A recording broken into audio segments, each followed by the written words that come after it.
नमस्कार साथियों, जय हिंद, वंदे मातरम, राम राम। मैं मिस्टर टी आर नाइक आप सभी का नायक आईएएस एकेडमी पर तहे दिल से हार्दिक स्वागत करता हूं, हार्दिक अभिनंदन करता हूं। तो प्यारे साथियों, चलिए फटाफट से हम आज नेक्स्ट भाग की तरफ बढ़ते हैं, यानी हमारा जो टॉपिक चल रहा था राजस्थानी भाषा, बोलियां व साहित्य।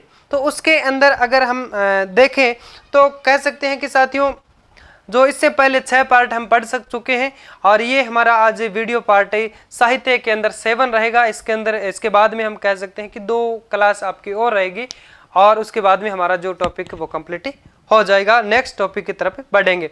तो चलिए शुरू करते हैं। कई सारे जो हमारे साहित्यकारों की जो हम उनके बारे में बात कर रहे थे और उनके कौन कौन से ग्रंथ थे, प्रमुख ग्रंथों की, और इन सभी के बारे में बात करें तो चलिए शुरू करते हैं। कल कहाँ तक पढ़ा था हम लोगों ने? कई सारे ग्रंथ व कई सारे साहित्यकारों के बारे में हम लोगों ने जो कि पढ़ा था। चलिए आगे शुरू करते हैं।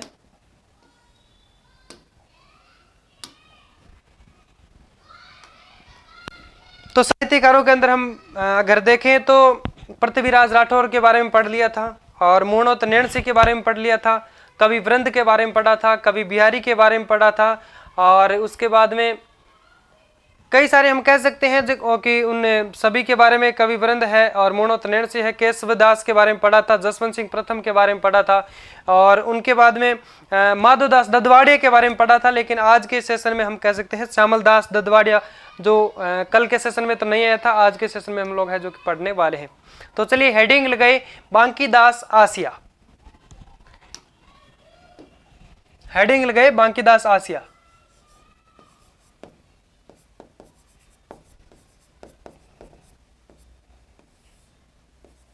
बांकीदास आसिया, ठीक है। जन्म कहां पे हुआ था इनका? भांडियावास बालोतरा। जन्म भांडियावास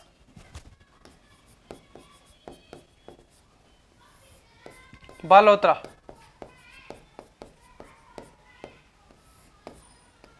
ठीक है। अब इनके बारे में समझने की कोशिश करें तो बांकीदास जी आसिया जो थे वो भांडियावास से बालोतरा के अंदर है जो कि इनका जन्म होता है। और उसके बाद में अगर हम बात करें तो बूंदी के शासक हम कह सकते हैं जोधपुर के मानसिंह के है जो कि दरबारी कवि थे। और मानसिंह और बांकीदास के बीच में जो मुलाकात होती है वो किसके माध्यम से होती है, तो इसके बारे में अगर हम बात करें तो मानसिंह के एक जो गुरु थे जिनका नाम था देवनाथ। क्या नाम था? देवनाथ। किसके गुरु थे? मानसिंह के।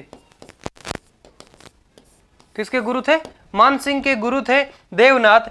इनके हम कह सकते हैं इनके माध्यम से मानसिंह और बांकीदास के बीच में है जो कि क्या होती है? मुलाकात होती है। मानसिंह व बांकीदास के बीच एक बार समझने की कोशिश करें, उसके बाद में मैं लिखवा दूंगा, अच्छे से आप नोट्स बना लेना। इसके अंदर यानी बांकीदास जी आसिया का जन्म है जो कि बालोतरा, भांडियावास बालोतरा के अंदर इनका जन्म होता है। और ये किन के दरबारी कवि थे?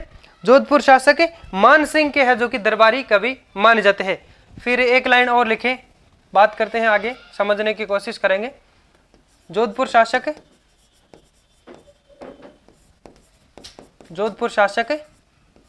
मानसिंह के दरबारी कवि थे।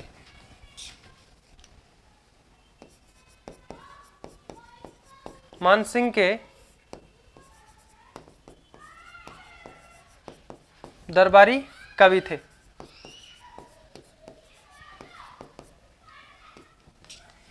मुलाकात किनके द्वारा होती है इनकी?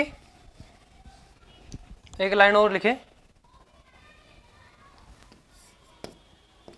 बांकीदास की मुलाकात, ऐसे लिखे, बांकीदास व मानसिंह की मुलाकात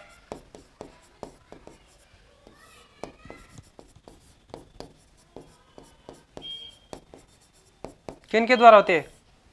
मानसिंह के गुरु कौन थे? क्या नाम था इनका? मानसिंह के गुरु थे जिनका नाम था देवनाथ। गुरु देवनाथ के द्वारा होती है।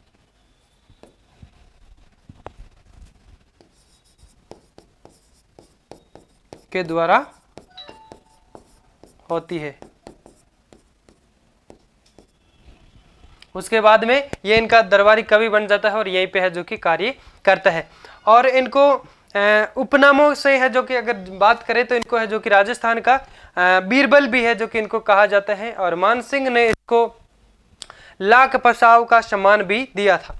और उसके बाद में बात करें तो जोधपुर का एक शासक था जिसका नाम था अभय सिंह। चलिए एक लाइन लिखे, उसके बाद में आगे पढ़ते हैं। मानसिंह ने इनको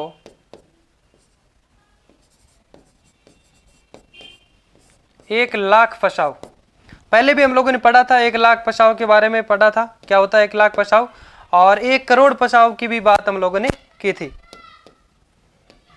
1 करोड़ पसाव किसने दिया था और किन को दिया था हम लोगों ने पढ़ा था। और 1,00,000 पसाव कई सारे लोगों को दिया गया है, इनके बारे में भी हम बात कर सकते हैं। जैसे कि 1,00,000 पसाव है जो कि बांकीदास आसिया को मान सिंह ने इनको है जो कि लिखे 1,00,000 पसाव प्रदान किया था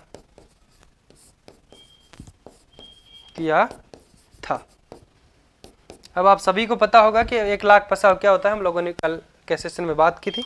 और एक जोधपुर का शासक था जिनका नाम था अभय सिंह।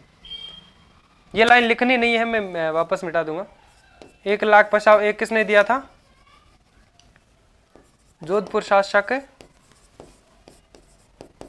अभय सिंह ने। जोधपुर शासक अभय सिंह ने दिया था 1,00,000 पसाव। शायद इससे पहले के सेशन में हम लोगों ने पढ़ा था किसको दिया था, शायद कर्णिदान को दिया था ना, कर्णिदान। 1,00,000 पसाव का जो सम्मान है वो इनको दिया गया था, कर्णिदान को। ठीक है, ये लाइन पहले हम लोगों ने लिख ली है तो अभी लिखने की जरूरत नहीं है। जोधपुर शासक अभय सिंह के द्वारा कर्णिदान को भी 1,00,000 पसाव दिया गया था। 1,00,000 पसाव। और आप बताइए 1 करोड़ पसाव जो किसने दिया था और किसको दिया था? 1 करोड़ पसाव की बात करें तो दुर्शा आड़ा को है जो कि 1 करोड़ पसाव अकबर के द्वारा दिया गया था। दुर्शा आड़ा को 1 करोड़ पसाव अकबर के द्वारा है जो कि दिया गया था। इसके अंदर अगर हम बात करें तो 1,00,000 पसाव का मतलब ये होता है कि 1,00,000 रुपए तक की जागीर देना या फिर कुछ सम्मान वगैरह भेंट के रूप में देना ही क्या कहलाता है, वो एक पसाव है जो कि कहलाता है। इसमें 1,00,000 है तो 1,00,000 से संबंधित हो जाएगा, वहां तक कि इसकी हम कह सकते हैं 1,00,000 तक। और 1 करोड़ जिसमें 1 करोड़ तक की है जो कि हम कह सकते हैं वो आपके जो पैसों का हो सकता है या फिर वो जो गिफ्ट है, इसकी लागत 1 करोड़ तक की है जो कि रेंज मानी जाती है। उसके आगे अगर हम पढ़े तो इनके उपनाम है जो कि राजस्थान का बीरबल भी इन्हें कहा जाता है। और बांकीदास की कई सारी जो प्रमुख कविताएं हैं, लेकिन एक इसके अंदर महत्वपूर्ण या फिर प्रमुख कविता की बात करें तो वो कौन सी हो जाएगी कि आयो अंग्रेजी मुल्क रे ऊपर। ये कब लिखी गई, क्यों लिखी गई? ये कविता है जो कि आपके भरतपुर पर एक अंग्रेजों के द्वारा जो आक्रमण किया गया था उस समय ये लिखी गई है। क्या था इसका नाम? था आयो अंग्रेजी मुल्क रे ऊपर। क्या है? आयो अंग्रेज मुल्क रे ऊपर। और फिर इनके जो प्रमुख ग्रंथ है उन सभी के बारे में भी हम बात करेंगे। जैसे कि कई सारे इनके ग्रंथ हैं जिसमें एक आप 3 इनके ग्रंथ है जो कि हो जाएंगे इनके 25 ग्रंथ, जिसमें आपके धवल 25 है, कृपाण 25 है और आपके वचन 25। ये 3 तो 25 ग्रंथ है और 2 32 ग्रंथ है और 2 36 ग्रंथ है और 2 52 ग्रंथ है। ठीक है, 32 की बात करें कुकवि 32 है, एक विदुर 32 है और 36 की बात करें सिंह 36 है और एक शूर 36 है। मैं अच्छे से याद करवा दूंगा। 52 के अंदर एक कायर 52 और एक है जो कि दातार 52, ये 2 52 ग्रंथ है। तो इन सभी के बारे में भी हम लोग है जो कि क्या करते हैं, लिख लेते हैं। एक इनका लिखिए उपनाम राजस्थान का बीरबल इन्हें कहा जाता है। क्या कहा जाता है? राजस्थान का बीरबल। लिखिए उपनाम राजस्थान का बीरबल।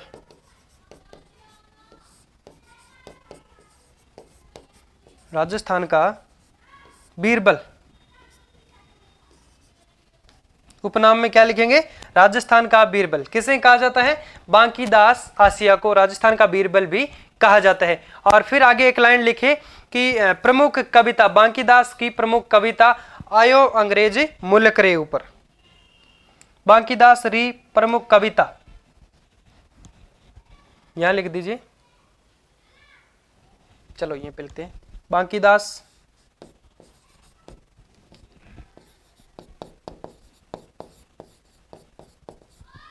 बांकीदास की प्रमुख कविता।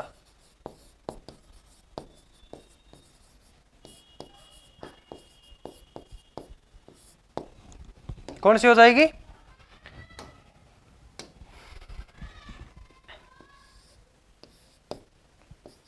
क्या थी? आयो अंग्रेज मुल्क रहे ऊपर।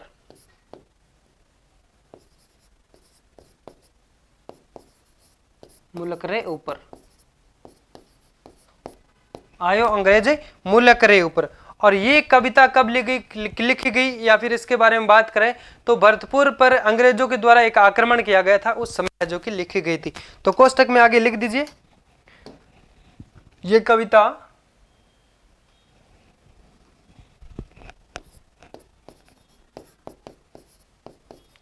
कविता भरतपुर पर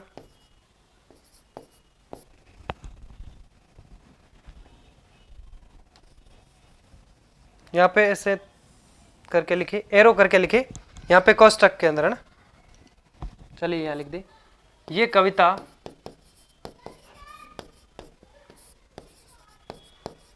भरतपुर पर हुए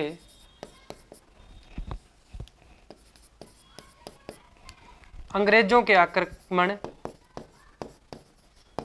अंग्रेजों के आक्रमण के समय लिखी गई, समय लिखी गई।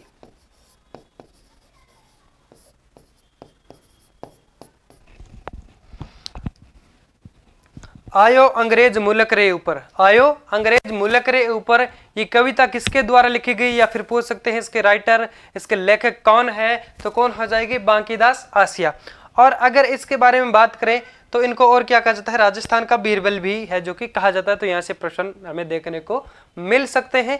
और फिर हम बात करें तो इनके जो ग्रंथों के बारे में, प्रमुख ग्रंथ और पढ़ लेते हैं। तो एक बार आप इसको अच्छे से उतारने की कोशिश करें। मैंने आप सभी के लिए बहुत शानदार तरीके से यहाँ पे मेहनत की है, अच्छे से लिखा है और अच्छे से मैं आप सभी के लिए हम कह सकते हैं जो एग्जाम की दृष्टि से जो महत्वपूर्ण जो पॉइंट बनते हैं या फिर पीछे जो प्रश्न कहाँ से आए हैं वहाँ से हम लोगों ने है जो कि एक डिस्कस करके एक रिसर्च करके आप सभी के लिए बहुत शानदार तरीके से मटेरियल हम आप सभी के लिए लेकर के आते हैं।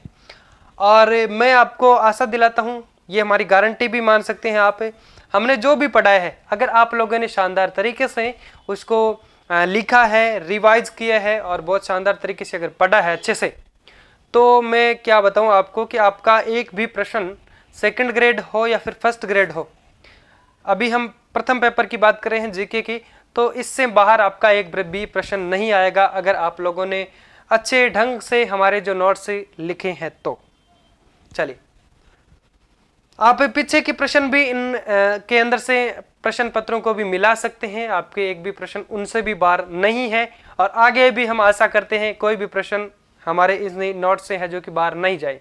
चलिए लिखने की कोशिश करें, फिर उसके बाद में हम इनके जो कई सारे ग्रंथ है वो लिख लेते हैं। 6-3, चलिए लिखिए।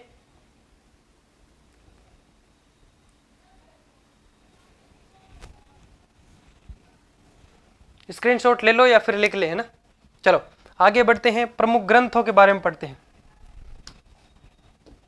एक ही लाइन लिखो तो लिख लो, बांकीदास जी के प्रमुख ग्रंथ दिख रहे हैं ना आप सभी को अच्छे से। चलो पेन चेंज कर लेता हूं।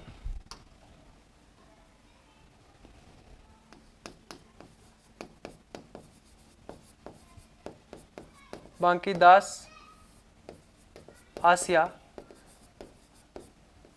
के प्रमुख ग्रंथ।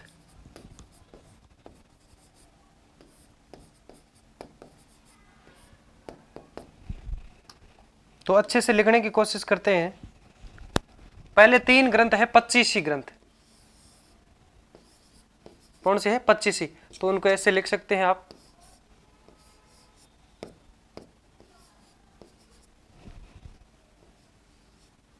तो 25 के अंदर 3 आप कैसे लिखेंगे? एक तो होगा धवल 25,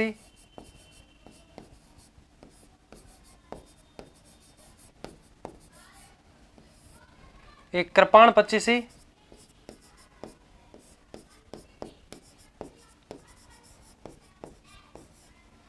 एक वचन 25।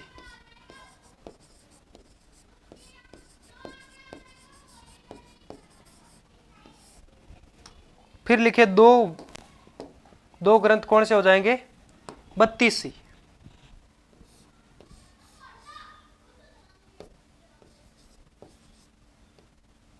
दो ग्रंथ हो जाएंगे इनके 32 ग्रंथ। एक तो हो जाएगा कुकवि 32, एक विदुर 32। कुकवि 32, एक हो जाएगा विदुर 32।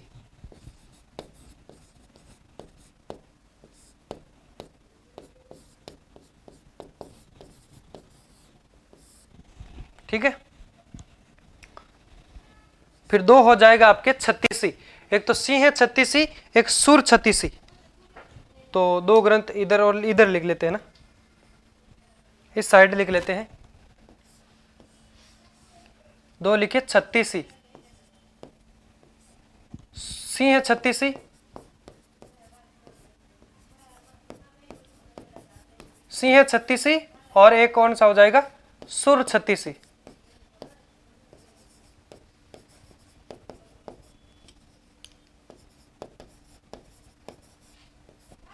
ठीक है। अब 2 52 ग्रंथ भी हो जाएंगे इनके ना। 2 ग्रंथ हो जाएंगे 52 ग्रंथ। यानी अब हम कह सकते हैं इनके बारे में, ये तो एक जो हमने एक ट्रिक के हिसाब से बनाया है। अगर सीधा बोले तो धवल 25 हो जाएगा, कृपाण 25, कुकवि 32, विदुर 32, सिंह 36 और सुर 36, और आपके है जो कि कायर 52 है, और कौन सा हो जाएगा आपका? चलो इनके दोनों लिख लेते हैं। एक कायर होता है, एक क्या होता है? 52 के अंदर अगर बात करें तो क्या हो जाता है? हाँ, एक हो जाता है आपके दातार 52, दातार 52, एक हो जाता है कायर 52।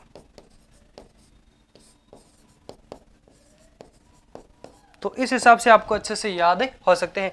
एक बार अगर पढ़ेंगे तो आपको याद हो जाएगा। 25 पर 3 ग्रंथ है, ध्वल 25, कृपाण 25, वचन 25, कुकवि 32, विदुर 32, सिंह 36, और आपके है जो कि सुर 36, दातार 52, कायर 52। इसके अंदर अगर बात करें तो कोष्टक लगा के लिख सकते हैं। इसमें कायरता के कितने 52 गुण बताए गए हैं? इसमें कायरता के 52 गुण बताए गए हैं। कायरता के 52 गुण बताए हैं। और इसमें हम इसके अंदर दातार के है जो कि 52 गुण बताए गए। इसके अंदर दातार के 52 गुण बताए गए। ऐसे लिखे, दातार के 52 गुण बताए गए, और इसके अंदर है जो कि कायरता के 52 गुण बताए गए हैं। तो ये लिख लेना। फिर आगे चलते हैं।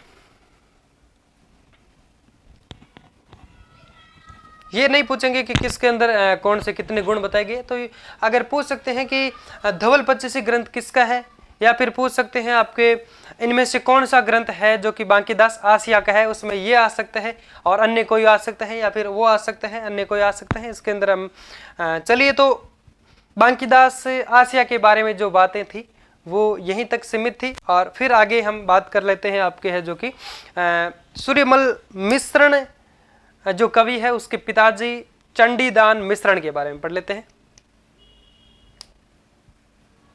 फिर उसके बाद में सूर्यमल मिश्रण के बारे में पढ़ेंगे, और उनका दत्तक पुत्र जिनका नाम था क्या था?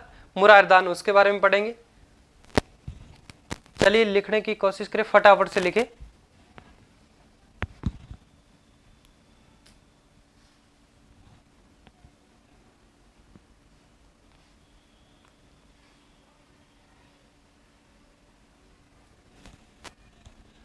लिख लिया, चलिए आगे बढ़ते हैं। लिखित हेडिंग लगाए चंडीदान मिश्रण।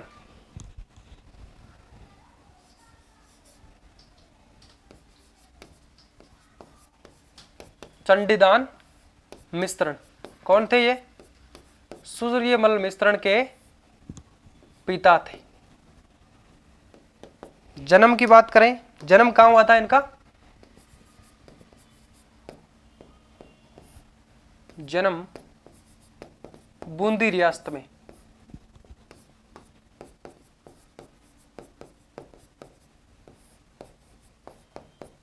दरबारी कवि किसके थे?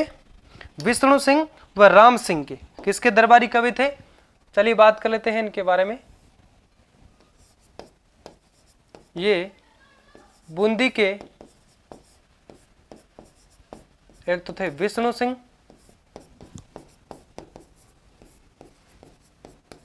और एक थे राम सिंह। क्या थे इनके? दरबारी कवि।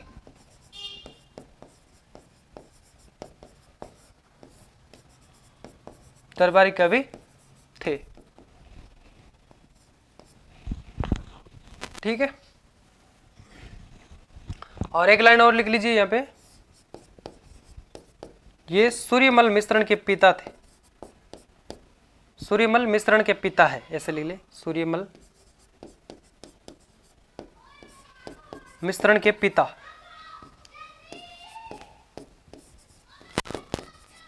के पिता थे सूर्यमल मिश्रण के, है जो कि पिता कौन थे? चंडीदान मिश्रण। इसके बाद में हम बात करें तो इनके जो कई सारे ग्रंथों की बात करें तो ग्रंथ इनका एक तो वंशावरण हो जाएगा, विरुद्ध तरंग है, सॉरी विरुद्ध प्रकाश है, और एक है कह सकते हैं जो कि तीज तरंग। एक तीज तरंग ग्रंथ है जो कि किसके द्वारा लिखा गया? चंडीदान के द्वारा लिखा गया। तो लिखिए, हेडिंग लगे ग्रंथ। एक तो है जो कि आपका वंशावरण हो जाएगा, विरुद्ध प्रकाश हो जाएगा। लिखिए ग्रंथ।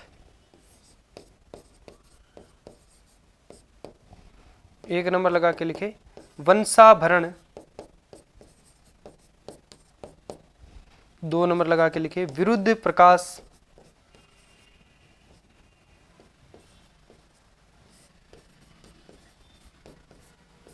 एक हो जाएगा तीर तरंग।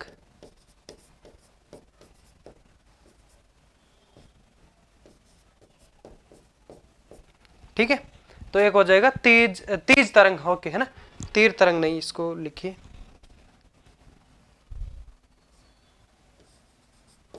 कई बार मिस्टेक हो जाता है बोलने में ना। तो इसके बाद में अगर हम बात करें वंशभरण या फिर वंशाभरण, इसको है जो कि अच्छे से लिखना ना,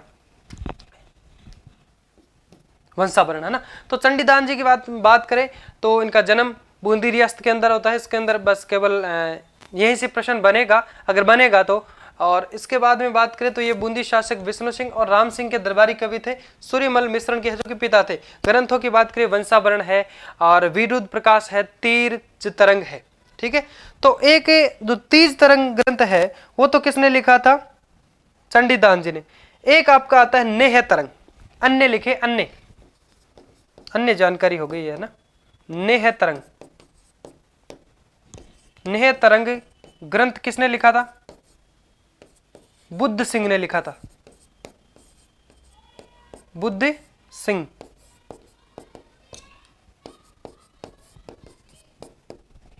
कौन थे बुद्ध सिंह? बूंदी के शासक थे। कौन से बुद्ध सिंह? बूंदी के शासक थे।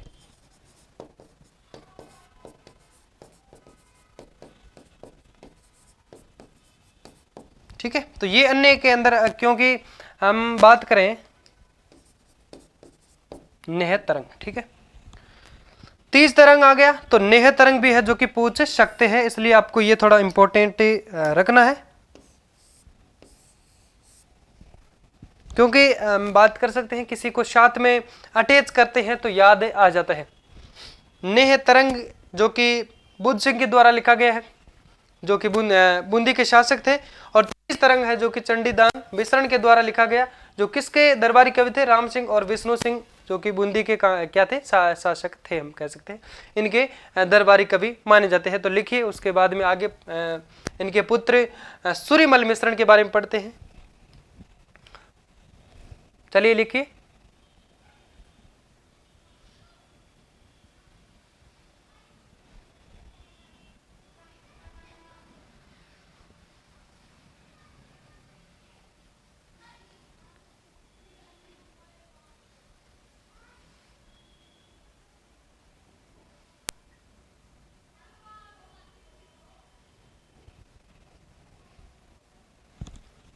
लिख लिया होगा। चलिए नेक्स्ट।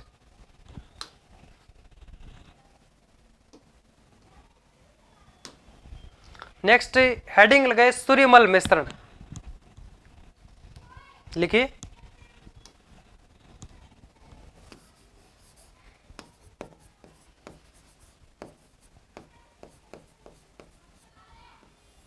सूर्यमल मिश्रण। आवाज आ रही है ना आप सभी तक अच्छे से? एक मिनट मैं चेक कर लेता हूं थोड़ा। आ रही है ना आवाज? ओके, बिल्कुल अच्छे आ रही है, अच्छे से। सूर्यमल मिश्रण के बारे में बात करें तो इनका जन्म कहाँ पे हुआ था? इनका जन्म हुआ था हरना गांव पड़ता है आपके बूंदी के अंदर। जन्म हरना गांव कहाँ पड़ता है? बूंदी में।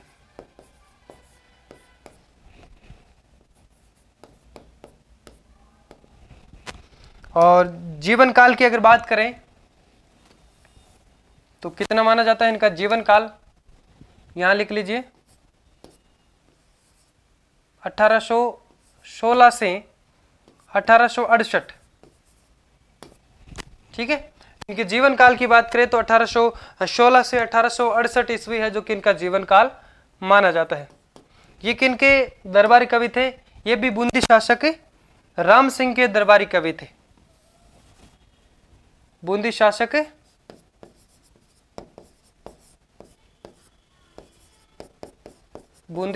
राम सिंह के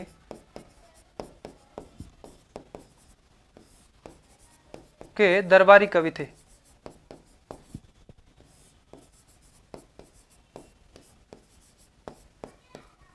बूंदी शासक राम सिंह के दरबारी कवि थे। इनके बारे में अगर बात करें तो इनको उपाधि है जो कि कौन सी उपाधि इनको प्रदान थी? वीर रसावर की उपाधि भी इनको प्रदान थी। और इनको राजस्थान का राज्य कवि भी है जो कि इनको दर्जा प्राप्त था। तो ये भी एक दो लाइन लिखे। और ये नवीन चेतना जन जागृति के प्रथम कवि है जो कि माने जाते हैं। तो लिखी, एक दो लाइन और लिख लेते हैं इनके बाद फिर आगे पढ़ते हैं। उपाधि की लिखे, वीर रसावर की, वीर रसावर की उपाधि इनको प्राप्त थी। इन्हें राजस्थान का राज्य कवि, राजस्थान का राज्य कवि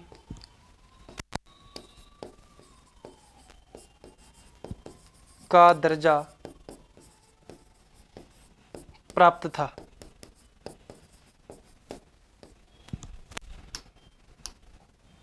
इन्हें नवीन चेतना जन जागृति लिखिए, नवीन चेतना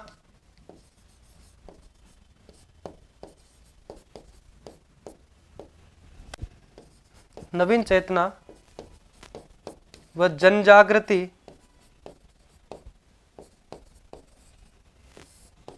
के प्रथम कवि माने जाते हैं। के प्रथम कवि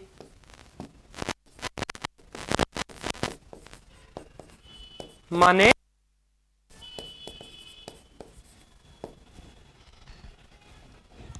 सूर्यमल मिश्रण के बारे में बात करें तो ये नवीन चेतना व जन जागृति के प्रथम कवि है जो कि माने जाते हैं, जिन्हें राजस्थान के राज्य कवि के रूप में भी दर्जा इनको प्राप्त किया गया है। तो और इनको जो उपाधि है वो कौन सी उपाधि इनको धारण है, हम कह सकते हैं वीर रसावर की उपाधि है जो कि इनको प्रदान की गई है। और उनके बाद में आगे हम बात करें तो जो 1857 की जो क्रांति हुई थी, 1857 की क्रांति के जो समकालीन कवि ये माने जाते हैं, जिसमें जिन्होंने अगर हम बात करें तो 1857 की क्रांति के समकालीन कवि जिन्होंने क्या किया था कि अंग्रेजों के सहयोगी के रूप में जो राजपूतों को क्या कहा, कायर कहते हुए, स्वाभिमान को जगाते हुए इन्होंने कई सारी रचनाएं है जो कि की थी। और इन्होंने उस समय 1857 की क्रांति के अंदर जो राजपूतों को क्या बताया था, कायर बताया था, और एक दोहा भी कहा था कि इलान देनी आपरी हालरियो हुलराय, पूत सिखावे पालने मरण बढ़ाए आप। तो इसके बारे में इन्होंने है जो कि जो 1857 की क्रांति हुई थी उसमें हम कह सकते हैं जो राजाओं को इन्होंने है जो कि कायर बताते हुए स्वाभिमान को जगाने का के रूप में कई सारे जो ग्रंथों की रचना की या फिर कविताएं हैं जो कि इन्होंने लिखी थी। के प्रमुख ग्रंथों के बारे में पढ़ लेते हैं। चलिए नेक्स्ट पेज लेते हैं।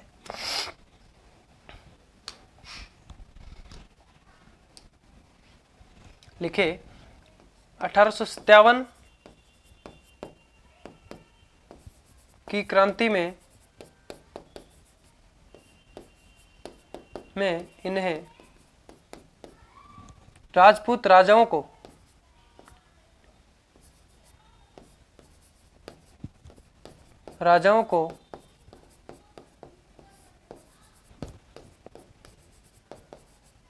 कायर बताते हुए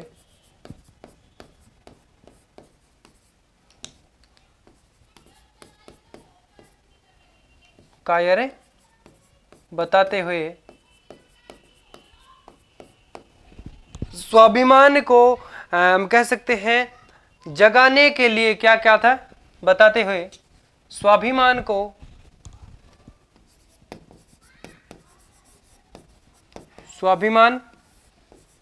को जगाने के लिए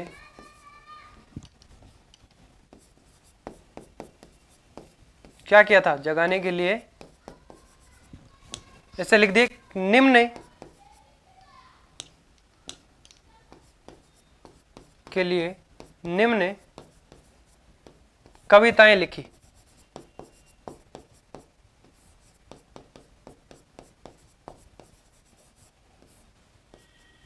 ठीक है, तो ये एक लाइन लिखे 1857 की क्रांति में इन्हें है जो कि राजपूत राजाओं को कायर बताते हुए क्या कहा था। ये 1857 की क्रांति के समकालीन माने जाते हैं, तो ये तो पता ही है, उसी टाइम इन्होंने ये बात है जो कि कही थी। तो एक ये भी लिख लीजिए, सूर्यमल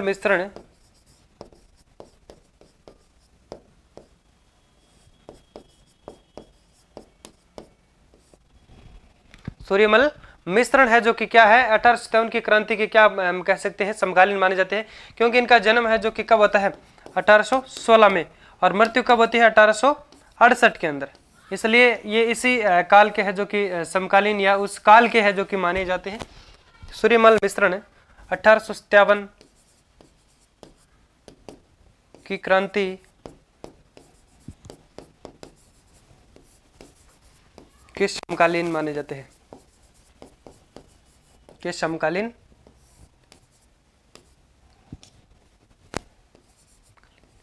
थे। ठीक है, चलिए अब इनकी कई सारी जो कह सकते हैं कविताएं लिख लेते हैं।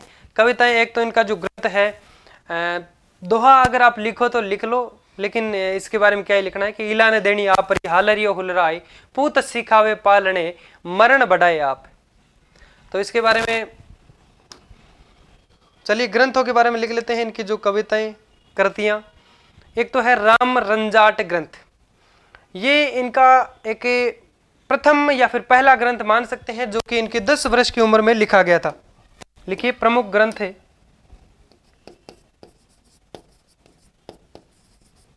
प्रमुख ग्रंथ, जिसमें पहला लिखे राम रंजाट ग्रंथ।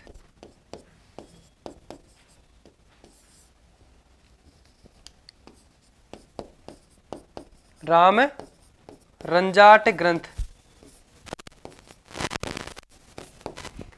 का प्रथम ग्रंथ माना जाता है। कोष्टक लगा के लिखे, ये इनका किनका, सूर्यमल मिश्रण का, ये इनका प्रथम या फिर ऐसे ही लिख सकते हैं कि पहला ग्रंथ है। ये इनका सूर्यमल मिश्रण का है जो कि पहला ग्रंथ है, जो 10 वर्ष की उम्र में है जो कि लिखा गया था। जो सूर्यमल मिश्रण की जब 10 वर्ष की उम्र में जब थे तब इन्होंने है जो कि ये ग्रंथ लिखा था, जो 10 वर्ष की उम्र में लिखा गया था। 10 वर्ष की उम्र में लिखा गया, कोष्टक बंद। ठीक है, तो एक हो गया आपका राम रंजाट ग्रंथ। फिर लिखे वंश भास्कर। वंश भास्कर जो इन्होंने है जो कि अधूरा छोड़ दिया था, और आगे जा करके हम कह सकते हैं इनका जो एक गोद लिया हुआ पुत्र जिसको कहते हैं दत्तक पुत्र मुरारदान ने है जो कि इसको पूरा किया था।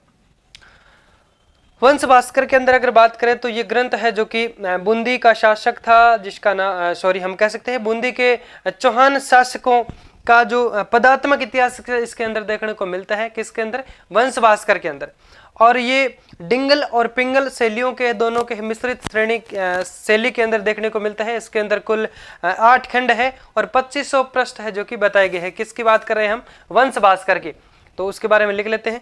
और ये जो ग्रंथ है इसमें राम सिंह के कहने पे 1840 ईस्वी के अंदर है जो कि इसको प्रारंभ किया गया, और राम सिंह के मनमुटाव के चलते हुए 1856 के अंदर यानी 16 साल के बाद इस ग्रंथ को है जो कि सूर्यमल मिश्रण के द्वारा है जो कि इसको बंद करना पड़ा था।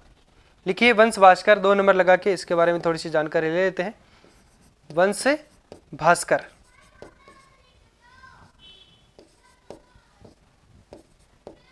वंश भास्कर ऐसे लिखते हैं कि भास्कर,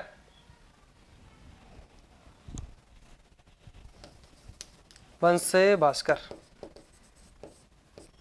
ठीक है, तो अब इनके बारे में बात कर लेते हैं।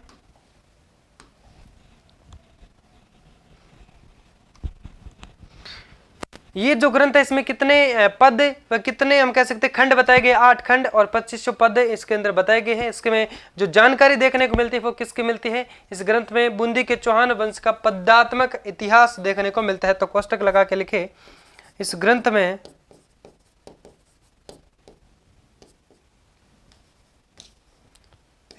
में बूंदी के चौहान शासकों का चौहान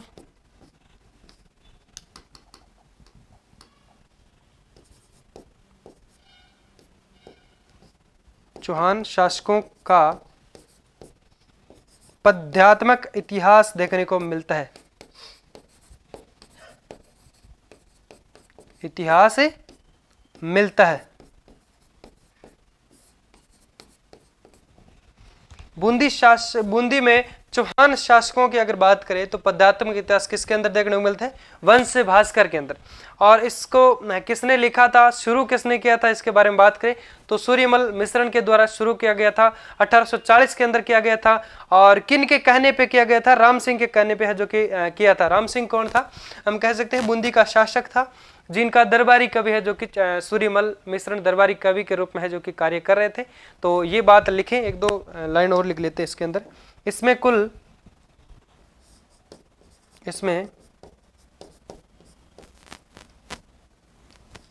कितने हम कह सकते हैं खंड है, इसमें 8 खंड है।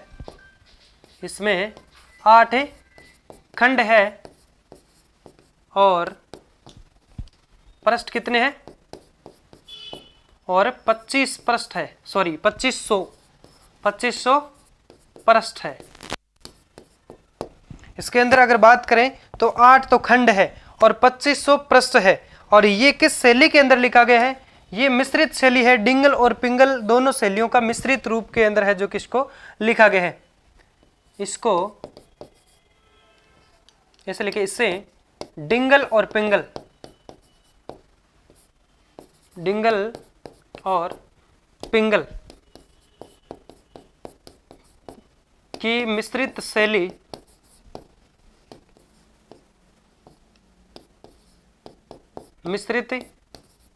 में लिखा गया है,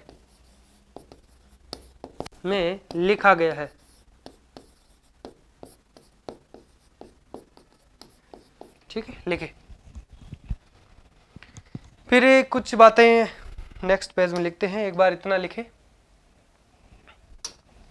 1840 के अंदर इसको लिखना प्रारंभ किया था और 1800 कह सकते हैं 56 के अंदर, यानी 16 वर्ष के बाद में, यानी इसको शुरू भी राम सिंह के कहने पे किया गया और राम सिंह के मन मुटाव के चलते इसको है जो कि सूर्यमल मिश्र को इस ग्रंथ को बीच में छोड़ना भी पड़ा था।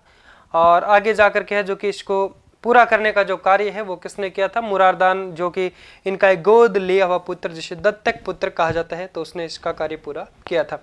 लिखिए, आगे बढ़ते हैं उसके बाद में।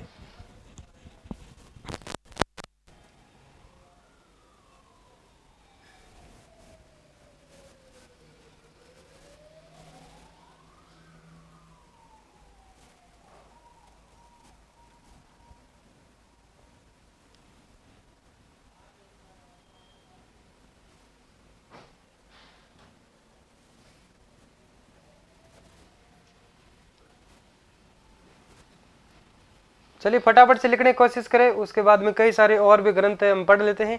और इनका एक ग्रंथ सतसई ग्रंथ भी है, जो एक अपूर्ण सतसई ग्रंथ कहलाता है। अब सतसई के बारे में हम लोगों ने बात की थी कि सतसई ग्रंथ वो होता है जिसके अंदर 700 पद होते हैं या फिर 700 दोहे होते हैं। तो इनका एक ग्रंथ भी है जो अपूर्ण सतसई कहलाता है। अपूर्ण सतसई का मतलब कि उसमें 700 पद नहीं है, बल्कि कितने हैं? 288 पद ही है। तो उसके बारे में भी बात करेंगे।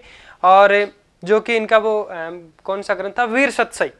वीर सतसई है जो कि सूर्यमल मिश्रण का ग्रंथ है, जो कि 1857 की क्रांति पर लिखा गया ग्रंथ है, जो कि क्या कहलाता है? आपके वीरतापूर्ण ग्रंथ कहलाता है। वो एक अपूर्ण सतसई ग्रंथ माना जाता है। क्यों माना जाता है? क्योंकि मोतीलाल मेनारिया के अनुसार ये जो ग्रंथ है वो बूंदी के शासक राम सिंह और एक ठाकुर थे, हम कह सकते हैं गोठड़ा के ठाकुर थे, जिनका नाम था भौम सिंह। इन दोनों के मध्य एक जो युद्ध हुआ था, उस युद्ध के चलते इस ग्रंथ की जो शुरुआत की गई वीर सतसई ग्रंथ के बारे में, इनको सतसई मान के है जो कि लिखा गया था। लेकिन हुआ क्या था कि भौम सिंह है जो कि राम सिंह को युद्ध में छोड़ के है जो कि वो क्या करते हैं? भाग जाते हैं। इसलिए वो डर के है जो कि भाग जाते हैं और सूर्यमल मिश्रण के द्वारा वीर सतसई ग्रंथ को है जो कि वहीं पे इसको बंद कर दिया जाता है। तो इसके बारे में बात करेंगे। कई इनके और भी जो ग्रंथ माने गए हैं उन सभी के बारे में बात करना है। चलिए एक बार ये इतना लिखे, उसके बाद में नेक्स्ट इसमें 1-2 लाइन और लिखे। वंश भास्कर के अंदर 1-2 लाइन और लिखनी है। चलो नेक्स्ट में ले लेते हैं। वंश भास्कर को बूंदी शासक राम सिंह के कहने पे जो कि प्रारंभ किया गया। लिखे, वंश भास्कर को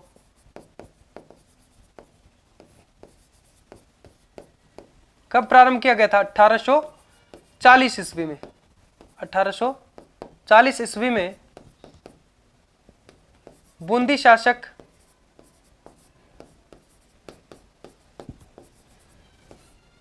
राम सिंह के कहने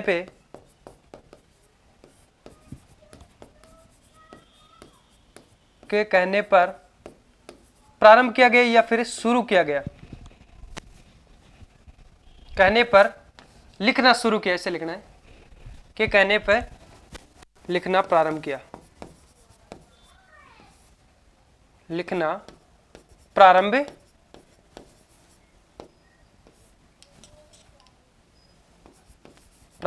किया। लेकिन हुआ क्या था? इसको बीच में क्यों छोड़ना पड़ा? लिखे, लेकिन राम सिंह के मनमुटाव के चलते, लेकिन राम सिंह के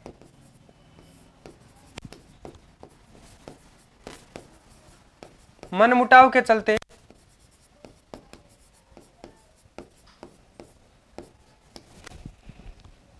सूर्यमल मिश्र को यह ग्रंथ बीच में छोड़ना पड़ा।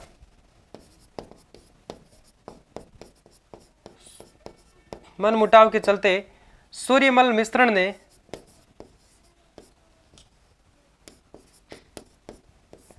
ने इसे कब बंद किया था? 1856 में, 16 वर्ष बाद। 1856 में, यानी सूर्यमल मिश्रण ने इसे 1856 में लिखना बंद कर दिया था।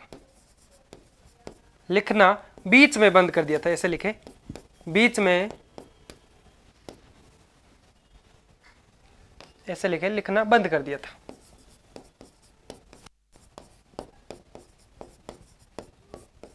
वो तो उसके अंदर आएगा वीर सतसई ग्रंथ के अंदर, कि उसको बीच में लिखना, क्योंकि उसको सतसई ग्रंथ मान करके है जो कि 700 पद उसके अंदर लिखने थे, लेकिन बीच में बंद कर दिया गया था, इसलिए वो एक अपूर्ण ग्रंथ माना जाता है। तो वो लाइन उसके अंदर लिखनी है। इसके अंदर ये लिखना है कि वंश भास्कर, किसकी बात करें? वंश भास्कर ग्रंथ को 1840 के अंदर राम सिंह के कहने पे है, जो कि सूर्यमल मिश्रण के द्वारा स्टार्ट किया गया, और उन्हीं के राम सिंह के मनमुटाव के चलते इसको बंद करवा दिया गया, या फिर कह सकते हैं 1856 में सूर्यमल मिश्रण के द्वारा इसको लिखना बंद कर दिया गया था। फिर आगे अगर पढ़े तो 3 नंबर लगा के लिखे, 2 नंबर तक तो लिख लिया ना, यहाँ पे ये 2 नंबर था ना वंश भास्कर, 3 नंबर लगा के लिखे सूर्यमल मिश्रण का ग्रंथ है, जिसका नाम है वीर सतसई ग्रंथ। क्या नाम है? 3 नंबर लगा के लिखे वीर सतसई ग्रंथ, वीर सतसई। ठीक है, इसके बारे में पढ़ते हैं। ये भी एक क्या है? 1857 की क्रांति के समय का वीरतापूर्ण ग्रंथ है, जो कि माना जाता है। 1857 की क्रांति पर लिखा गया ग्रंथ है, जो कि क्या है? एक वीरतापूर्ण ग्रंथ है। एक लाइन लिखी, इसके बाद में आगे बढ़ते हैं। ये 1857 की क्रांति पर लिखा गया ग्रंथ है। ये 1857 की क्रांति पर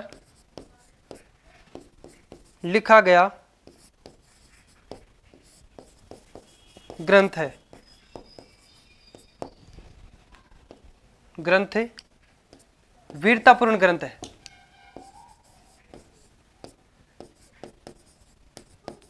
वीरतापूर्ण ग्रंथ है, ये कि वीरतापूर्ण ग्रंथ माना जाता है, वीर सतसई ग्रंथ, इसलिए इसका नाम वीर रखा गया। और 700 पद इसमें लिखना था, इसलिए इसको है जो कि सतसई ग्रंथ के रूप में है, जो कि इसको प्रारंभ किया गया था। चलिए लिखे, और उसके बाद में आगे बढ़ते हैं।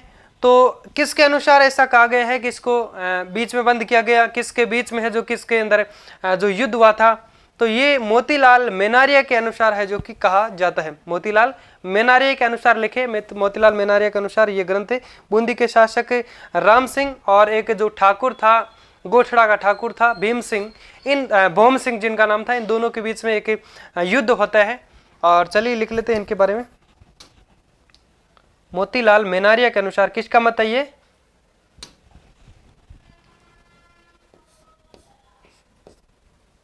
मोतीलाल मेनारिया के अनुसार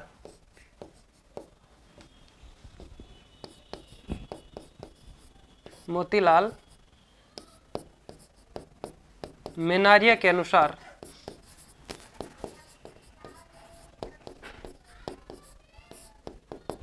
मोतीलाल मेनारिया के अनुसार अगर इसके बारे में बात करें तो क्या कहा गया है? बूंदी शासक भीम सिंह, इस ग्रंथ को कब लिखा गया? यानी हम बात करें तो ये एक 1857 की क्रांति के समय का एक ग्रंथ माना जाए गया है। तो इसमें या फिर इस लिखे ये ग्रंथ है,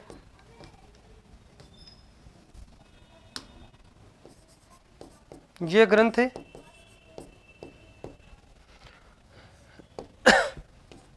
बूंदी शासक कौन था? सॉरी, बूंदी शासक राम सिंह। बूंदी शासक राम सिंह वह गोठड़ा का ठाकुर कौन था? वह गोठड़ा के ठाकुर भौम सिंह, ठाकुर भौम सिंह के मध्य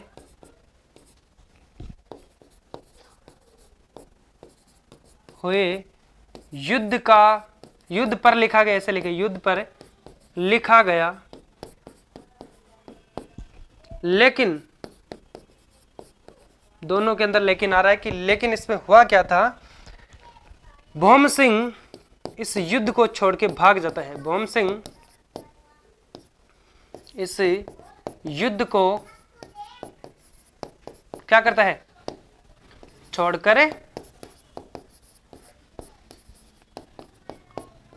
भाग जाता है। इसलिए फिर ये ग्रंथ लिखा किस पे जाता, इसलिए क्या करता है, इसलिए सूर्यमल मिश्र ने इस ग्रंथ को क्या कर दिया था, बीच में बंद कर दिया था। इसलिए सूर्यमल मिश्र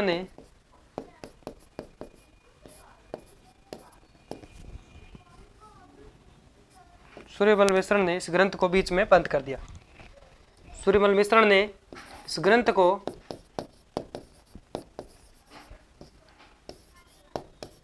बीच में बंद कर दिया, बीच में ही बंद कर दिया। ओके, लिखे फटाफट से। क्यों बंद कर दिया गया था, क्योंकि ये राम सिंह और भौम सिंह के बीच में लड़ाई हो रही थी, युद्ध हो रहा था, तो उसके ऊपर ग्रंथ फटाफट से लिखा जा रहा था। लेकिन भौम सिंह फिर भाग गया था, तो राम सिंह अकेला करा क्या करेगा, तो वहां पे तो फिर ग्रंथ में लिखें क्या, इसलिए क्या करते हैं, सूर्यमल मिश्र ने इस ग्रंथ को है जो कि बीच में ही बंद कर दिया गया। और ये सतसई ग्रंथ माना जाता है, लेकिन एक अपूर्ण सतसई ग्रंथ माना जाता है। तो एक लाइन इसके अंदर आगे भी लिखनी है कि ये एक अपूर्ण सतसई ग्रंथ है जिसमें मात्र 288 पद है। लिखिए एक बार, उसके बाद में आगे बढ़ते हैं। जिसमें 700 पद नहीं है।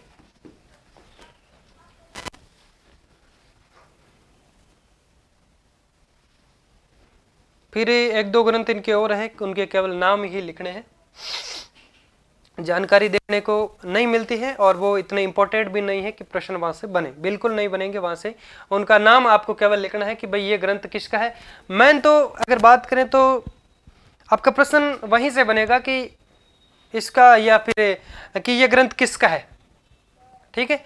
या फिर प्रश्न के अंदर पूछ लिया जैसे कि सूर्यमल मिश्रण है, पृथ्वीराज राठौड़ है, और बिसलदेव रासो है। हम बात कर सकते हैं बिसलदेव रासो जो क्या है, बिसलदेव रासो ग्रंथ के बारे में अभी हम कह सकते हैं, पीछे के एग्जाम के अंदर आया था। बिसलदेव रासो ग्रंथ किसका है, तो ऑप्शन में क्या था, नरपति नालय। तो नरपति नालय का ग्रंथ है बिसलदेव रासो, जिसको विग्रहराज चतुर्थ भी कहा जाता है, ठीक है।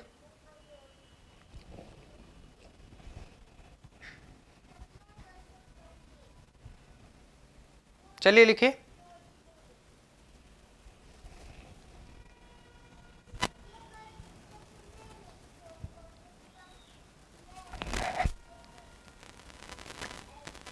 फिर एक लाइन और लिखिए इसके अंदर, ये एक अपूर्ण सतसई ग्रंथ है जो मात्र, जिसमें मात्र क्या है, 288 पद ही है। लिखें, ये एक अपूर्ण, पूर्ण नहीं हुआ था सतसई, अपूर्ण सतसई ग्रंथ है। ये एक अपूर्ण सतसई ग्रंथ है जिसमें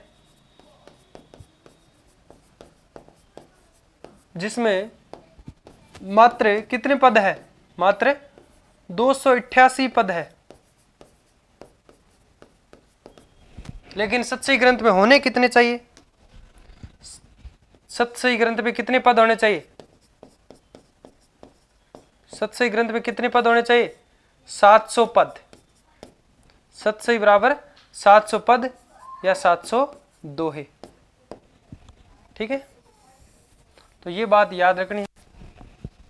सतसई ग्रंथ में कितने पद होते हैं, अगर प्रश्न पूछ सकते हैं, सतसई ग्रंथ ऑप्शन 70, 700 या फिर जो भी XYZ हम कह सकते हैं, स्वतंत्र है, 7000 है, और आपके, ठीक है। तो इस प्रकार से प्रश्न के अंदर पूछ सकते हैं। तो ये आपको ध्यान में होना चाहिए कि सतसई का मतलब होता है जिसमें 700 पद होते हैं, ठीक है। तो आगे बढ़े, इसके बारे में इनके एक दो ग्रंथ और लिख लेते हैं, जो 3-4 ग्रंथ इनके और है। एक तो आपके धातु रूपावली है और छंद मयूख है, सत्ती रासो है। लिखिए कितने, 3 लिख लिए ना, 4 नंबर लगा के लिखे। धातु रूपावली,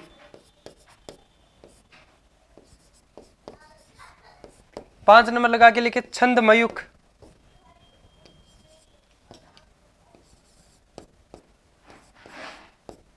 छंद मयूख। क्या लिखा जा रहा है, वही बात हो रही, यह नहीं आ रहा है, ख लिखा जा रहा है, अभी फिर और हो जाता मयूख। धातु छंद मयूख हो गया, धातु रूपावली हो गया, और एक आपका लिखा जाएगा जिसके बारे में हम लोगों ने पहले भी पढ़ा था, सत्ती रासो। सत्ती रासो ग्रंथ किसका है, सूर्यमल मिश्रण का। तो ये हो गए इनके प्रमुख ग्रंथों के बारे में हम लोगों ने पढ़ लिया। वंश भास्कर हो गया, धातु रूपावली, छंद मयूख हो गया, सत्ती रासो हो गया, और आपका कौन सा हो गया, वीर शतसी ग्रंथ हो गया। तो इनके बारे में हम लोगों ने जो कि अच्छे से पढ़ लिया। और एक आपका कौन सा हो जाएगा, सबसे पहले जो पढ़ा था राम रंजाट ग्रंथ के बारे में, जो इनके 10 वर्ष की उम्र में है, जो कि इन्होंने लिखा था। ठीक है, राम रंजाट। ठीक है, तो लिखिए, आगे बढ़ते हैं। और एक बात और कि आप लोग अगर हमारे सेशन पे, हमारे चैनल पे अगर नए हैं, तो मैं नहीं कहता कि आपको सब्सक्राइब करना है, बिल्कुल नहीं करना। अगर आप अच्छे से तैयारी करें और अगर हमारी क्लास आपको अच्छी लग रही है, तो बिल्कुल शेयर करने की, सब्सक्राइब करने की ज़रूरत नहीं है। आप अपनी मेहनत अच्छे से करते रहें, और हम निस्वार्थ भाव से आप सभी के साथ में मेहनत करते हैं, और हमारी मेहनत भी तो रंगे ला ही रही है और आपके सहयोग से लाएगी। तो इसके अंदर क्या करना है कि आपको हमारे साथ में क्लास में, मैं आशा करता हूँ बहुत शानदार तरीके से आपको समझ में आ रहा होगा। और क्या होता है कि हम कहीं भी पढ़ते हैं तो इसका मूल मंत्र एक सफलता का या फिर स्टडी करने का मूल मंत्र क्या होता है, रिवीजन करना। तो रिवीजन के लिए आपको जो पीडीएफ है, हमारा टेलीग्राम चैनल है जिसका नाम है क्या नाम है, नायक आईएएस एकेडमी के नाम से ही है, नायक आईएएस एकेडमी। ठीक है, नायक आईएएस एकेडमी के नाम से हमारा जो टेलीग्राम है। ठीक है, तो इसको आप ज्वाइन कीजिए, और ये जो भी पीडीएफ यहाँ पे पढ़ाई जाती है ये निःशुल्क आपको मिल जाएगी। और उसके बाद में हम कह सकते हैं, अगर आपकी इच्छा है, ये सारी पीडीएफ आपको यहाँ बिल्कुल निःशुल्क हमारा टेलीग्राम चैनल नायक आईएएस एकेडमी को ज्वाइन करें, और वहाँ पे है जो कि ये पूरी पीडीएफ निःशुल्क आप प्राप्त करें। इस पीडीएफ को इस हिसाब से, इस प्रकार से बनाया गया है कि आपके एक भी डाउट्स नहीं रहेंगे। कई बार क्या होता है कि हम कह सकते हैं जो नोट्स बनाते हैं या फिर जो नोट्स बनवाए जाते हैं, उसमें लाइन को अधूरी रखा जाता है, लाइन को अधूरा रखा जाता है, जिसमें नोट्स पढ़ते हैं तो समझ में नहीं आता है। अगर इस नोट्स को, कई बार ये होता है कि भाई जो दूसरे नोट्स लिखते हैं वो समझ में नहीं आता दूसरों को, वो तो सही बात है कि आप जैसे मैं नहीं लिखता, मैं जो लिखता हूँ तो वो आपको नहीं समझ में आएगी, लेकिन इसके अंदर वो नहीं है, इसको कोई भी समझ सकता है, इस नोट्स को कोई भी समझ सकते हैं। और इसके अंदर बिल्कुल हम कह सकते हैं कि वो जो शानदार बातें हैं और जो एग्जाम की दृष्टि से पॉइंट ऑफ व्यू के अंदर रखी गई है, जो मेन बातें हैं वो इसके अंदर रखी गई है। इसमें यह हो जाएगा कि लाइन को पूरी की गई है, जिससे समझ में आ जाएगा। ठीक है, नोट्स का नोट्स है, और बुक का हम कह सकते हैं यहाँ पे बुक का रूप यहाँ पे दिया गया है। ठीक है,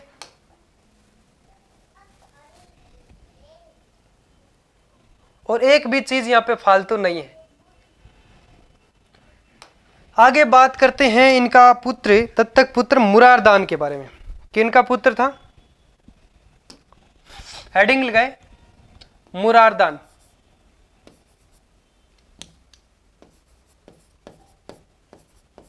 मुरारदान मिश्रण।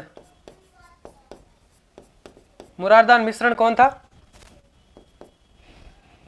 सूर्यमल मिश्रण का दत्तक पुत्र था। सूर्यमल मिश्रण किसका पुत्र था, चंडीदान का पुत्र था। तो कह सकते हैं चंडीदान का पुत्र सूर्यमल मिश्रण, और सूर्यमल मिश्रण का दत्तक पुत्र है जो कि कौन था, इसके बारे में हम लोगों ने जो कि बात की थी, मुरारदान मिश्रण। तो ये अब लोगों ने बात नहीं लिखी थी क्या, जो कौन सा ग्रंथ था, वंश भास्कर, इसको है जो कि किसने पूरा किया था, इसके अंदर लिख लेंगे वो लाइन। बाकी जो वंश भास्कर लिखा था उसके अंदर भी आप एक बात मेरे को भूल गया था, वो याद आई है कि इस ग्रंथ को है जो कि सूर्यमल मिश्रण के पुत्र, दत्तक पुत्र मुरारदान ने है जो कि पूरा किया था वंश भास्कर। इसके अंदर लिखोगे, यहाँ पे एक लाइन लिख देता हूं, या फिर उसके अंदर भी लिख लेंगे, कोई दिक्कत नहीं है। इस ग्रंथ को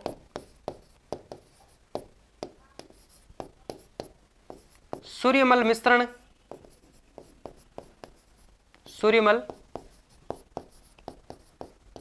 के दत्तक पुत्र, इस ग्रंथ को सूर्यमल मिश्रण के दत्तक पुत्र मुरारदान ने पूर्ण किया।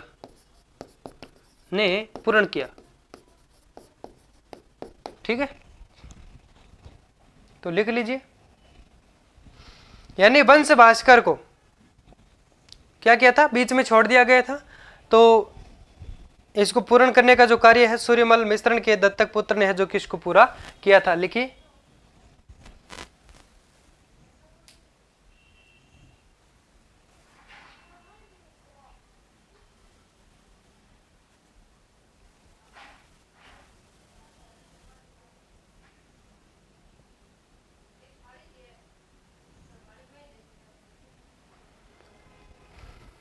चलिए नेक्स्ट आगे बढ़ते हैं।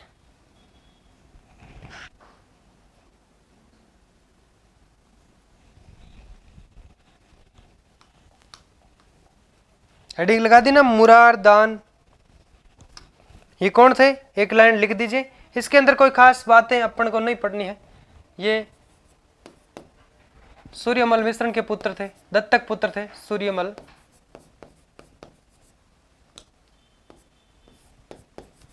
मिश्रण के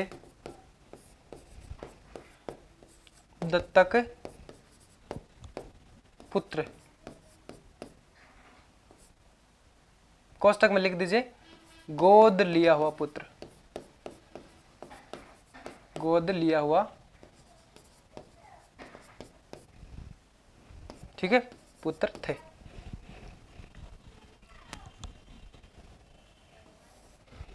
वो लाइन यहां पे भी लिख सकते हैं, इन्होंने वंश भास्कर को पूरा किया था, वंश भास्कर को पूरा किया। बूंदी शासक राम सिंह के दरबारी कवि थे ये भी।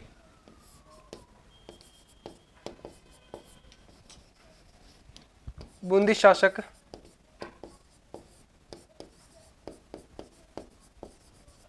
राम सिंह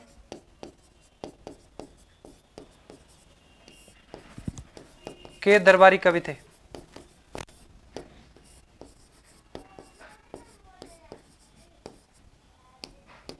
ठीक है, तो ये बात लिखना। ये तो हम कह सकते हैं ये सभी राम सिंह उन्हीं के है जो कि दरबारी कवि माने जाते हैं। और ये एक दो बात ये लिखना है इसके अंदर। और इनके जो प्रमुख ग्रंथ भी है उनके बारे में बात करें तो कौन कौन सा हो जाएगा, एक तो डिंगल कोश है और एक है जो कि वंश समुच्चय। ये दो ग्रंथ इसके अंदर लिख दो, बाकी इसके अंदर कोई कुछ लिखने की जरूरत है नहीं। लिखिए ग्रंथ है, एक नंबर लगा के लिखे डिंगल कौश, डिंगल कौश एक हो जाएगा वंश समुच्चय।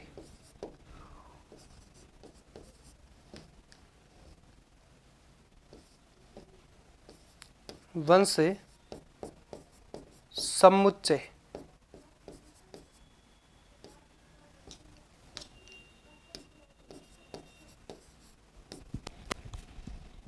ये दो इनके ग्रंथ है, डिंगल कौश है और एक है वंश समुच्चय। तो ये दो ग्रंथ लिख देने। और इसके अंदर बस केवल इतना ही पढ़ना है। फिर पढ़ लेते हैं हम श्यामल दास ददवाड़िया के बारे में। किसके बारे में पढ़ेंगे? श्यामल दास ददवाड़िया। तो लिख लीजिए या फिर स्क्रीनशॉट ले लें फटाफट से।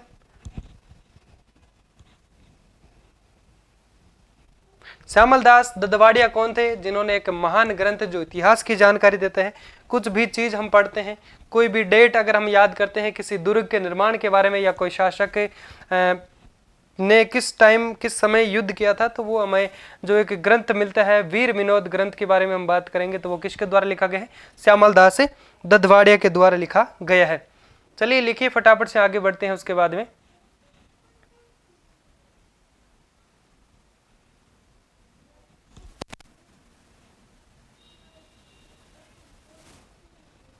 चलिए आगे बढ़ते हैं।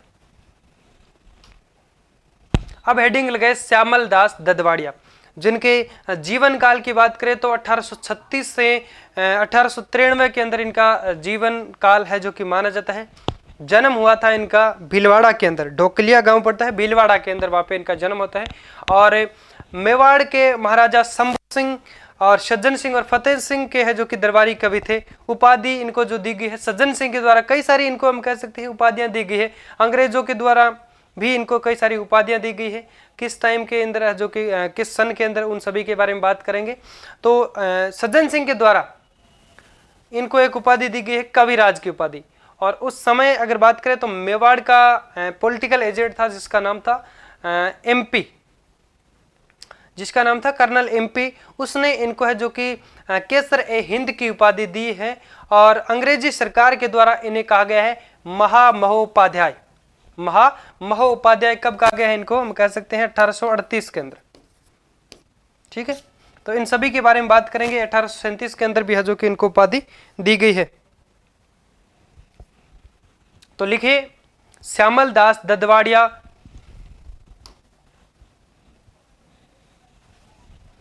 हेडिंग लगाए श्यामल दास ददवाड़िया।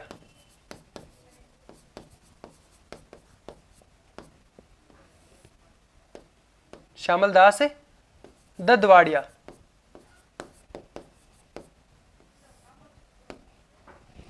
लिखिए श्यामल दास ददवाड़िया के बारे में बात करें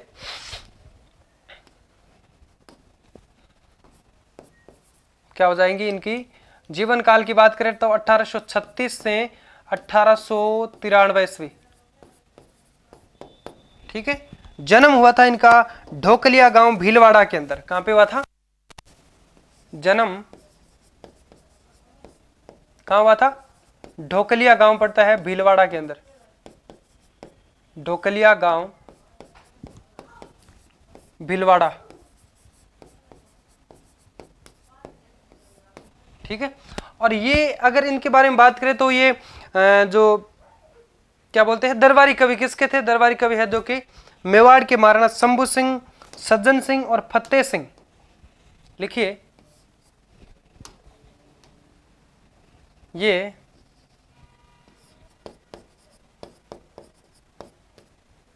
मेवाड़ महाराणा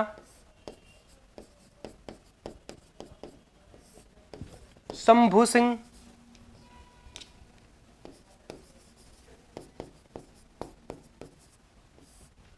शंभू सिंह कौमा सज्जन सिंह, शंभू सिंह, सज्जन सिंह और फतेह सिंह। और कौन थे? फतेह सिंह के दरबारी कवि थे, के दरबारी कवि थे।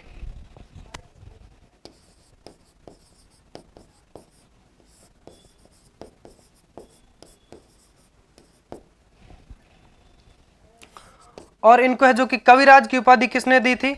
सज्जन सिंह ने। सज्जन सिंह ने इन्हें है जो कि कविराज की उपाधि दी गई थी। सज्जन सिंह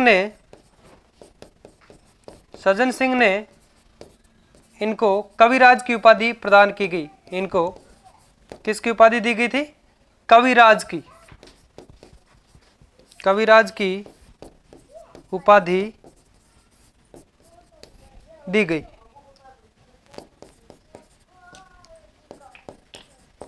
ठीक है, उसके बाद में आगे बढ़ते हैं। और अंग्रेजी सरकार के द्वारा है जो कि इनको हम कह सकते हैं 1838 के अंदर महोपाध्याय की है जो कि उपाधि इनको दी गई थी।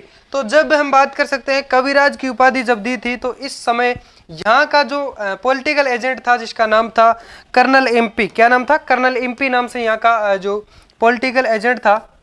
लिखिए उस समय यहाँ का पॉलिटिकल एजेंट, कोष्टक लिखे पॉलिटिकल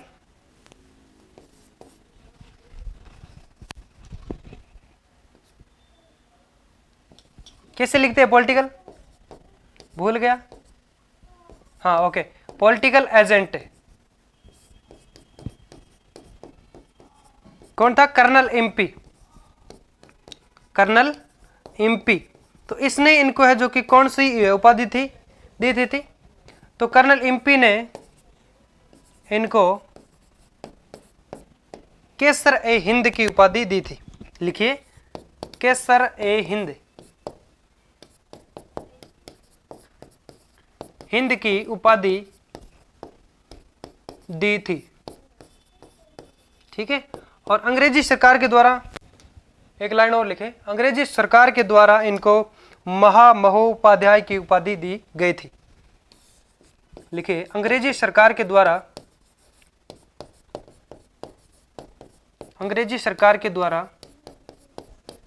इनको कौन सी उपाधि दी गई थी? महोपाध्याय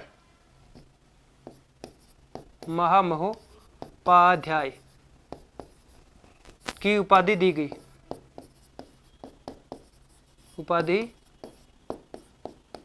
गई, ओके। लिखिए इतना, उसके बाद में आगे बढ़ते हैं। यानी सज्जन सिंह ने है जो कि इनको कविराज की उपाधि दी गई थी। और उस समय मेवाड़ का जो पॉलिटिकल एजेंट जो होता है, क्या बोलते हैं जिसको, वो इस समय कर्नल एमपी थे। उन्होंने इनको है जो कि केसर ए हिंद की उपाधि प्रदान की थी। और अंग्रेजी सरकार ने, हम कह सकते हैं, महोपाध्याय की जो हम कह सकते हैं क्या दी थी? उपाधि दी थी। और उसके बाद में इनके कई सारे जो ग्रंथों की बात कर लेते हैं।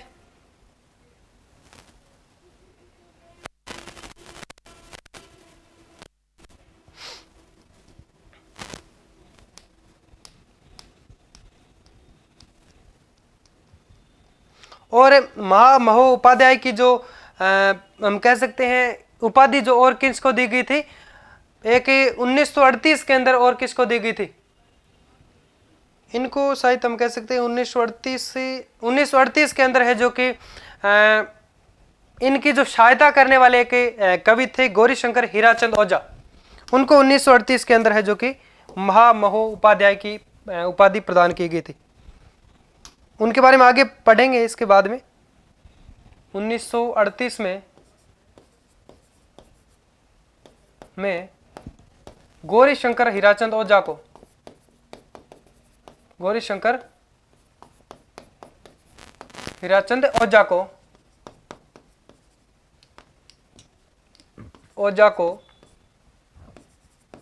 कौन सी उपाधि दी गई थी? महोपाध्याय की उपाधि।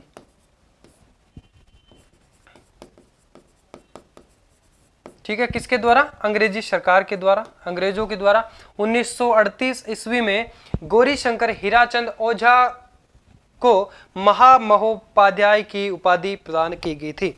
और अंग्रेजी सरकार ने, हम कह सकते हैं आपके है जो कि श्यामल दास ददवाड़िया को भी महोपाध्याय की जो कि उपाधि प्रदान की गई थी।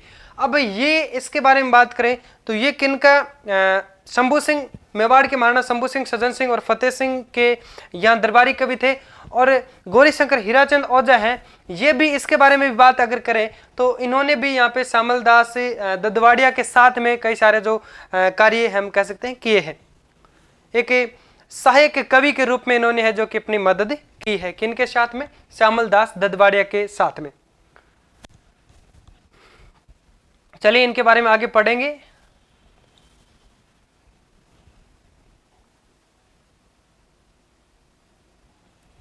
और इनका एक जो महत्वपूर्ण, एक प्रमुख जो हम कह सकते हैं ग्रंथ है जिसका नाम है वीर विनोद ग्रंथ। उसमें भी श्यामल दास ददवाड़िया की जो सहायता के रूप में कार्य कौन करते हैं? तो प्रश्न पूछ सकते हैं कि गौरीशंकर हीराचंद ओझा ने एक सहायक कवि के रूप में या फिर हम कह सकते हैं एक सहायक के रूप में गौरीशंकर हीराचंद ओझा ने हम कह सकते हैं श्यामल दास ददवाड़िया की वीर विनोद ग्रंथ के अंदर है जो कि क्या की थी? मदद की थी वीर विनोद ग्रंथ में। चलिए लिखे आगे बढ़ते हैं उसके बाद में।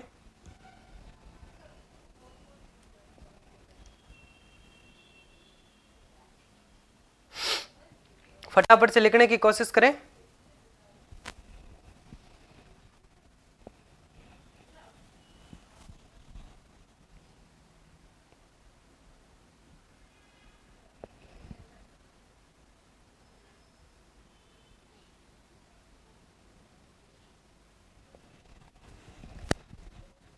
लिख लिया क्या? तो अब लिखिए इनके प्रमुख ग्रंथों के अंदर बात करें। लिखिए ग्रंथ है, क्योंकि हम जब भी पढ़ते हैं कुछ भी पढ़ते हैं, जैसे कि कोई भी युद्ध के अंदर पढ़ रहे हैं, युद्ध पढ़ रहे हैं, या फिर आप महलों के बारे में बात कर रहे हैं, या फिर किसी दुर्ग के बारे में पढ़ रहे हैं, तो उसमें हम कह सकते हैं कि कई सारे मत बताए गए हैं कि जैसे कुंभलगढ़ दुर्ग है, इसकी कईयों के अनुसार कोई भी जो कि हम कह सकते हैं जो डेट बताई जाती है, किसी की कोई सन बताई जाती है, तो उसमें एक जो रोल होता है आपके वीर विनोद ग्रंथ का भी माना जाता है कि कई बार ये सब बताया जाता है कि वीर विनोद ग्रंथ के अनुसार इसकी डेट ये है और उसके अनुसार ये है। तो चलिए इनके बारे में बात कर लेते हैं। ग्रंथ है वीर विनोद ग्रंथ, कौन सा हो जाएगा? वीर विनोद ग्रंथ।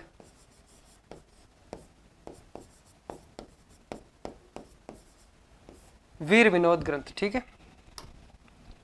ये एक हम कह सकते हैं मेवाड़ के इतिहास का एक प्रमाणिक ग्रंथ माना जाता है। मेवाड़ के इतिहास का एक प्रमाणिक ग्रंथ माना जाता है, जिसमें 2259 पृष्ठ है और खंड कितने हैं? 4 खंड है।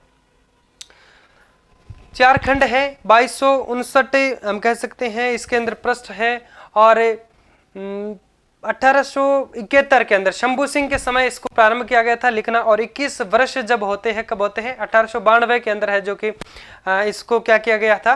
पूर्ण किया गया था। चलिए लिखते हैं। ये मेवाड़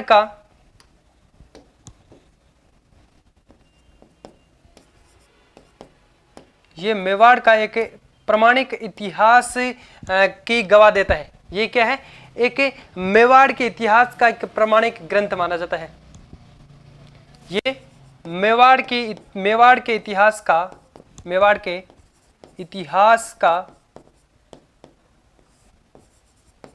प्रमाणिक ग्रंथ है, यानी ये प्रमाण देता है मेवाड़ के इतिहास के बारे में। प्रमाणिक ग्रंथ है, ठीक है। तो लिखे ये ग्रंथ है 1871 ईस्वी में।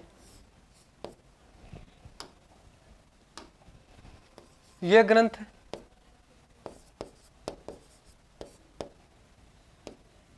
1871 में 1871 ईस्वी में किसके समय? शंभू सिंह के समय में प्रारंभ किया गया। प्रारंभ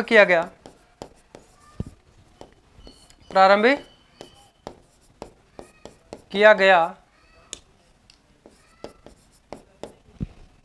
और किसके समय इसको पूर्ण किया गया? और फतेह सिंह के समय, लिख लीजिए 1892 ईस्वी में फतेह सिंह के समय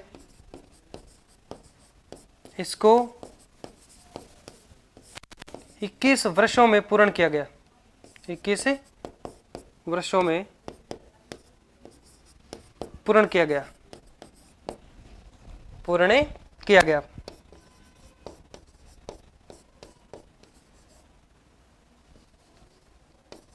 और कई समय हम कह सकते हैं इस ग्रंथ के ऊपर फतेह सिंह के द्वारा रोक भी लगा दी गई थी। और ये 1871 से 1892 21 वर्ष हो जाते हैं ना, तो इस वीर विनोद ग्रंथ को 21 वर्षों में है जो कि पूर्ण किया गया। 21 वर्षों में पूर्ण किया गया। खर्चा कितना आया था इसके अंदर पूर्ण किया गया? 1,00,000 रुपए का खर्चा आया था, किया गया। और यानी इसकी बात करें तो 1871 ईस्वी में शंभू सिंह के समय प्रारंभ किया गया और फतेह सिंह के समय है जो कि 1892 के अंदर इसको पूर्ण किया गया। लेकिन अगर बात करें तो सर्वाधिक कार्य इस पे जो किया गया, इस ग्रंथ को लिखने का कार्य सर्वाधिक मात्रा में वो सज्जन सिंह के समय माना जाता है। इन दोनों के बीच में कौन आता है? एक शासक जिसका नाम था सज्जन सिंह। तो सज्जन सिंह के समय है जो कि इसका सर्वाधिक कार्य किया गया और 1,00,000 रुपए के खर्च का जो की लागत इसमें आती है, या फिर कह सकते हैं खर्चा इसमें आता है। और इसके अंदर कितने कुल खंड है? 2259 तो इसके अंदर पृष्ठ है और 4 खंड है। तो ये बात भी लिखें, इसमें कितने खंड है? 4 खंड। इसमें 4 खंड वो 2259 क्या है? 4 खंड वो 2259 पृष्ठ है। तो अभी हम लोगों ने जो 8 खंड और 2500 पृष्ठ किसमें पढ़े थे? बताइए, क्या भूल गए? कमेंट में बता देना ना, पृष्ठ है। तो ये बात भी याद रखनी है कि जिसमें 8 खंड और 2259 किसमें है? वीर विनोद ग्रंथ के अंदर है, जो कि 4 खंड और 2259 पृष्ठ माने गए हैं। और इसमें लिखिए, सज्जन सिंह के समय इस ग्रंथ का सर्वाधिक कार्य, या फिर इस ग्रंथ का सर्वाधिक कार्य, इस ग्रंथ को सर्वाधिक किसके समय लिखा गया था? यानी हम कह सकते हैं सज्जन सिंह के समय है जो कि सर्वाधिक लेखन कार्य किया गया। इस ग्रंथ का सर्वाधिक लेखन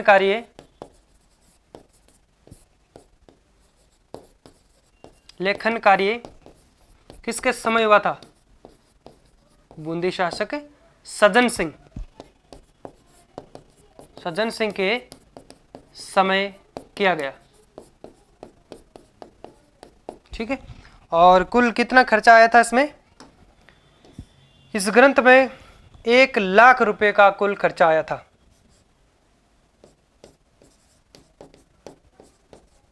इस ग्रंथ में कुल 1,00,000 रुपए का खर्चा आया था। 1,00,000 रुपए का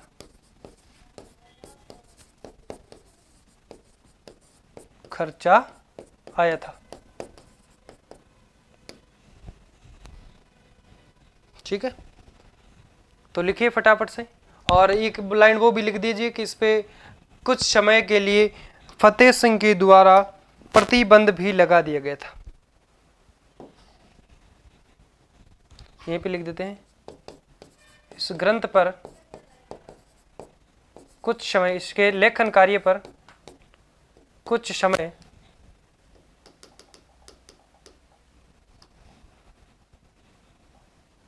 इस ग्रंथ पर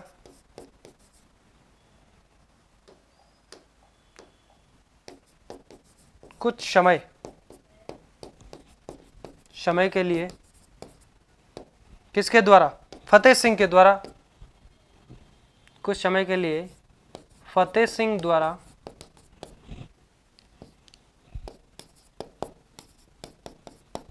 प्रतिबंध लगा दिया गया था।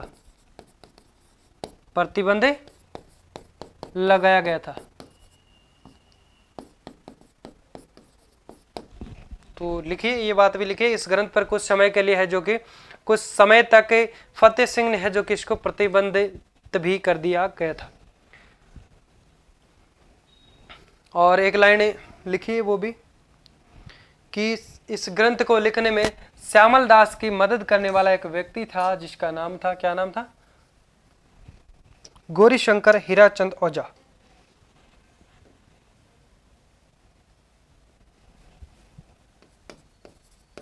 इस ग्रंथ के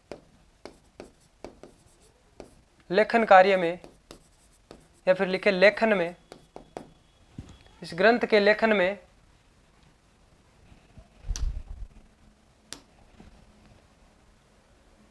श्यामल दास की, या फिर ऐसे लिखे, इस ग्रंथ के लेखन में गौरीशंकर हीराचंद ओझा ने,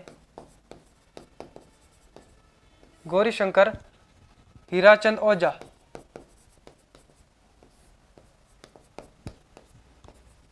ओझा ने श्यामल दास की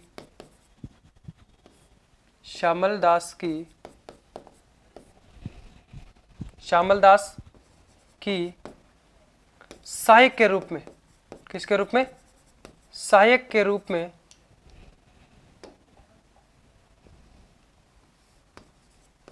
रूप में मदद की थी। ठीक है, तो वीर विनोद ग्रंथ के लेखक है जो कि आपके श्यामल दास ददवाड़िया जी कहलाते हैं, लेकिन एक सहायक के रूप में हम कह सकते हैं हीराचंद ओझा ने भी इसके अंदर कार्य किया था। तो यही इसके अंदर महत्वपूर्ण जो बातें थी वो हम लोगों ने लिख ली है। मेवाड़ के इतिहास का प्रमाणिक ग्रंथ अगर पूछे तो कौन सा हो जाएगा आपका? वीर विनोद ग्रंथ। किसके द्वारा लिखा गया? श्यामल दास ददवाड़िया के द्वारा लिखा गया। सहायक के रूप में इसमें कार्य किसने किया था? हीराचंद ओझा ने किया था। और गौरीशंकर हीराचंद ओझा को संपूर्ण राजस्थान के इतिहास का जनक भी कहा जाता है। और इतिहास का जनक अगर पूछ ले तो कौन होगा आपका? कर्नल जेम्स टॉड होगा। और संपूर्ण राजस्थान के इतिहास का जनक अगर पूछे तो गौरीशंकर हीराचंद ओझा होगा। इसके बाद में नेक्स्ट हम पढ़ लेते हैं गौरीशंकर हीराचंद ओझा के बारे में। यानी यहाँ तक हम कह सकते हैं इसके बारे में है जो कि हम लोगों ने अच्छे से पढ़ लिया। अब हम पढ़ लेते हैं गौरीशंकर हीराचंद ओझा के बारे में। जो महत्वपूर्ण बातें बनती हैं उन सभी के बारे में हम जानकारी ले लेते हैं। चलिए लिखिए, इतना दिख रहा है आप सभी को अच्छे से?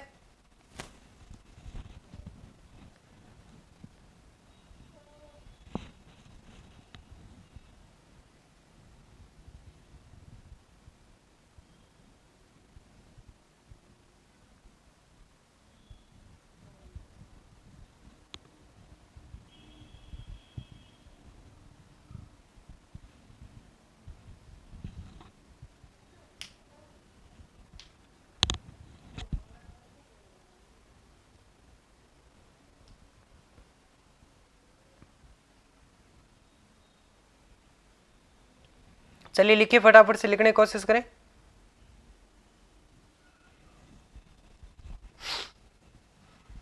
लिख लिया के? ओके, अब आगे हेडिंग लगाएंगे आप।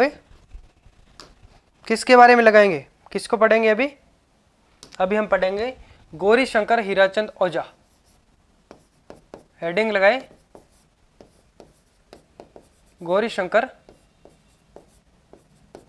हीराचंद ओझा।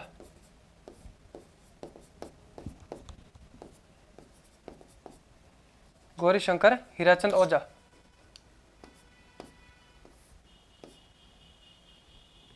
ठीक है,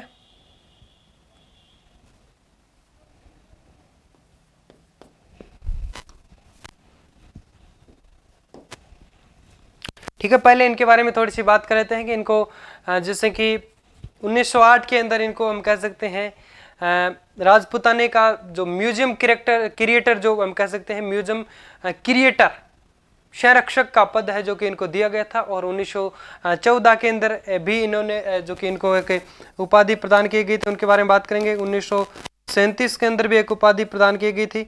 और 1938 के अंदर भी इन्होंने एक उपाधि है जो कि प्रदान इनको दी गई थी। और कह सकते हैं 1908 में है जो कि इनको क्रिएटर के रूप में है जो कि एक पद इनको दिया गया था। राजपूताने म्यूजियम का एक क्रिएटर पद क्यूरेटर जिसको कहते हैं, क्यूरेटर कैसे कहा जाता है? संरक्षक पद का पद है जो कि इनको दिया गया था 1908 के अंदर। ठीक है, और अगर अभी हम लोगों ने बात की थी इनका जो जन्म की, ये तो सब बात करेंगे, लेकिन राजस्थान के इतिहास का जनक अगर पूछ लिया जाए, राजस्थान के इतिहास का जनक अगर पूछे तो कौन हो जाएगा? कर्नल जेम्स टॉड को बताना होगा। यानी प्रश्न कई तरीके से बनते हैं। तो इसमें कई सारे मत है कि राजस्थान के इतिहास का जनक अगर पूछे तो कर्नल जेम्स टोड होगा, और हम कह सकते हैं राजस्थान, संपूर्ण राजस्थान के इतिहास का जनक अगर कहें तो गौरी शंकर हीराचंद ओझा होगा। वही बात है जो हम आगे पढ़ेंगे, आपके चित्रशैली जो पढ़ेंगे, तो राजस्थान चित्रशैली का जनक किसे कहा जाता है बताइए। राजस्थान शैली का जनक है जो कि किससे कहा जाता है। और एक आता है कि आपके आधुनिक राजस्थानी चित्रशैली का जनक किससे कहा जाता है, एक भारतीय चित्रशैली का जनक किससे कहा जाता है। तो हम कह सकते हैं राणा कुंभा को राजस्थान चित्रशैली का जनक किससे कहा जाता है, महाराणा कुंभा को। और अगर पूछ लें कि आधुनिक राजस्थानी चित्रकला का जनक है वो किसे कहा जाता है, उसके बारे में बात करें तो वो कहा जाता है कुंदन लाल मिस्त्री को। किसे कहा जाता है, ये हम थोड़ा सा कह सकते हैं टॉपिक से बाहर हो रहे हैं। राजस्थानी चित्रकला का जनक अगर पूछे तो क्या हो जाएगा आपका, कुंभा। ठीक है, अगर पूछ ले आधुनिक आगे लगा दे, आधुनिक राजस्थानी चित्रकला का जनक अगर पूछ ले तो हो जाएगा आपका कुंदन लाल मिस्त्री। और भारतीय चित्रकला का जनक से क्या होगा, रवि वर्मा। ठीक है, तो ये बातें हम नेक्स्ट जब हमारी क्लास होगी तो कोशिश करेंगे, इसके बाद में वही क्लास स्टार्ट कर दें या फिर कोई और टॉपिक हम कह सकते हैं स्टार्ट करेंगे। चित्रशैली पढ़ेंगे क्या इसके बाद, ये टॉपिक हमारा 2 टॉपिक इसके अंदर और होगा, उसके बाद में हम पढ़ेंगे आगे।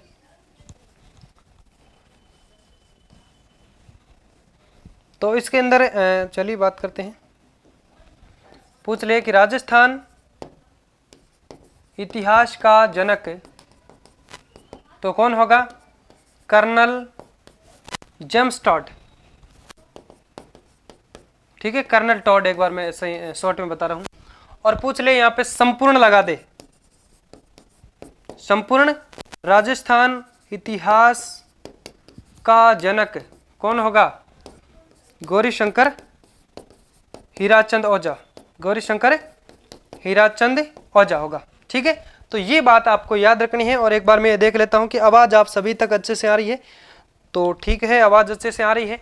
तो अब हम आज के सेशन में इन गौरी शंकर हीराचंद ओझा के बारे में थोड़ा सा और पढ़ लेते हैं, फिर आज के सेशन का है जो कि खत्म करने वाले हैं।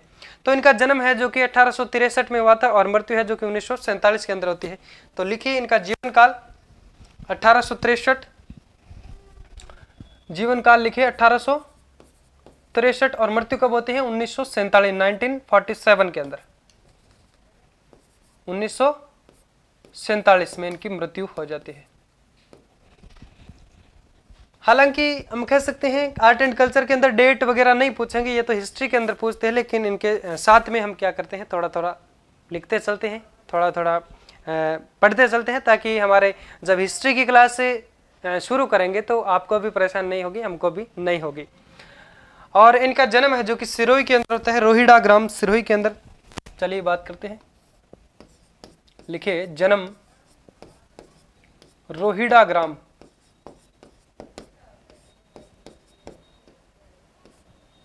कहां पड़ता है, सिरोही में।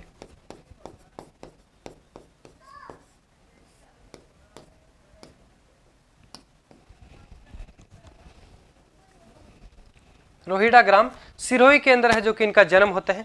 और लिखिए 2 लाइन वो भी लिख देते हैं। और इनको राजस्थान का गरीबन भी कहा जाता है, उपनाम के अंदर लिखेंगे राजस्थान का गरीबन है जो कि किसे कहा जाता है, गौरी शंकर हीराचंद ओझा को कहा जाता है। इन्होंने जो अपनी स्कूली शिक्षा के दौरान किया गया था कि रोम का इतिहास, एक तो रोम का इतिहास प्लस अगर आप बात करें तो एनाल्ड एंड एंटिक्विटीज ऑफ राजस्थान, इन पुस्तकों का अध्ययन भी किया था और उनका हिंदी में अनुवाद भी किया था। तो ये बात एक महत्वपूर्ण है, हमें लिखनी है। और उसके बाद में बात करें तो इनकी शिक्षा पूरी होने के बाद में इतिहास के प्रति इनकी काफ़ी अच्छी है जो कि जिज्ञासा थी।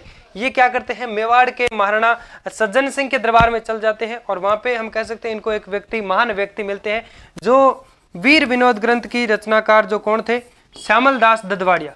कौन थे, जो अभी हम लोग बात कर रहे थे, श्यामल दास ददवाड़िया, श्यामल दास ददवाड़िया के वहाँ है जो कि चला जाते हैं और सहायक के रूप में है जो कि वहाँ पे कार्य करते हैं। क्योंकि इतिहास के प्रति इनकी काफ़ी जिज्ञासा थी, इसलिए उनके बारे में आगे बात करें तो 1908 के अंदर 1908 से 38 तक 1908 में है जो कि इनको हम कह सकते हैं राजपूताने का म्यूजियम क्यूरेटर जिसे संरक्षक कहते हैं, तो वो पद इनको है जो कि दिया गया था। इस पद पे रहते हुए गौरीशंकर हीराचंद ओझा को अंग्रेजी सरकार के द्वारा कई सारी जो उपाधियां प्रदान की गई, तो उनके बारे में बात करें तो एक तो आपके 1914 के अंदर हो जाएगी, एक 1937 के अंदर, और 1938 के अंदर कौन सी उपाधि दी गई थी इनको? महामहोपाध्याय की जो उपाधि दी गई थी, महामहोपाध्याय किनके द्वारा दी गई थी? अंग्रेजी सरकार के द्वारा दी गई थी। तो चलिए इनके बारे में लिख लेते हैं, समझ लिया हम लोगों ने।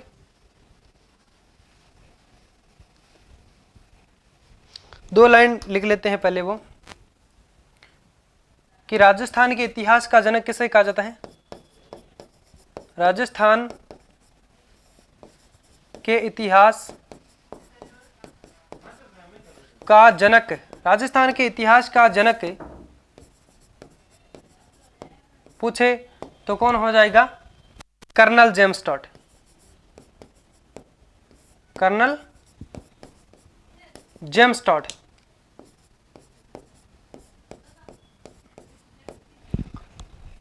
और अगर पूछ ले संपूर्ण राजस्थान के इतिहास का जनक,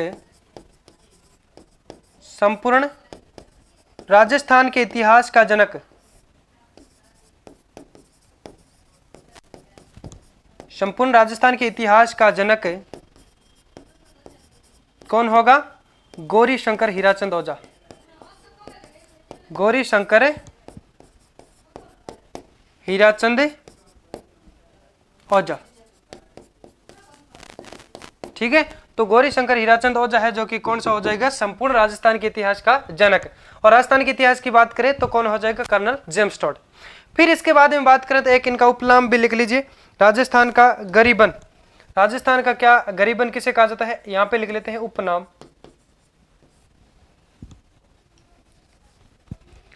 उपनाम की बात करें, उपनाम राजस्थान का गरीबन, राजस्थान का गरीबन किसे कहा जाता है? गौरीशंकर हीराचंद ओझा को।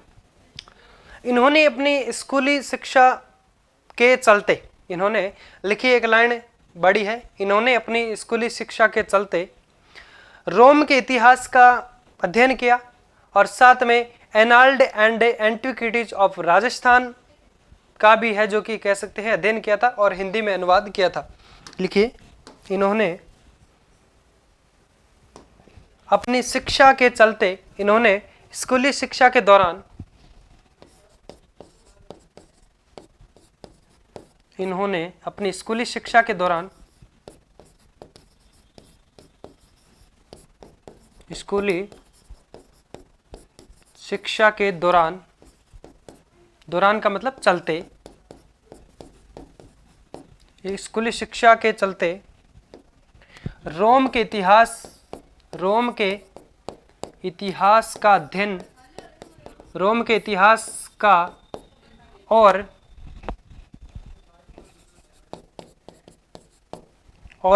इंडियन हम बात कर सकते हैं एनाल्ड एंड एंटिक्विटीज ऑफ राजस्थान, कोष्टक में लगा के लिख सकते हो या फिर कॉमा और लग गया यहाँ पे, annals antiquities of Rajasthan,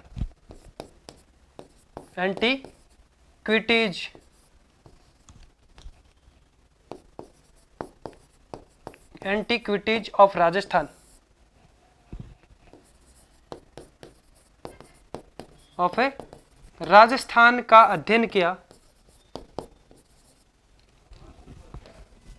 Rajasthan यानी हम कह सकते हैं रोम के इतिहास का और एनाल्ड एंटिक्विटीज ऑफ राजस्थान का अध्ययन किया, तो क्या होता है इसके बाद में बात कर सकते हैं। और इन्होंने हिंदी अनुवाद भी किया था, का अध्ययन किया और हिंदी अनुवाद भी किया, और हिंदी अनुवाद भी किया। ठीक है, लिखिए। फिर कुछ बातें आगे लिखते हैं। पहले इतना लिखे, जन्म रोहिड़ा ग्राम शिरोही के अंदर होता है और राजस्थान का गरीबन कहा जाता है। और अपनी स्कूली शिक्षा के चलते इन्होंने रोम के इतिहास का plus अनल्ड antiquities of Rajasthan, anal and antiquities of Rajasthan का अध्ययन किया था। यहाँ पे एंड और है ना,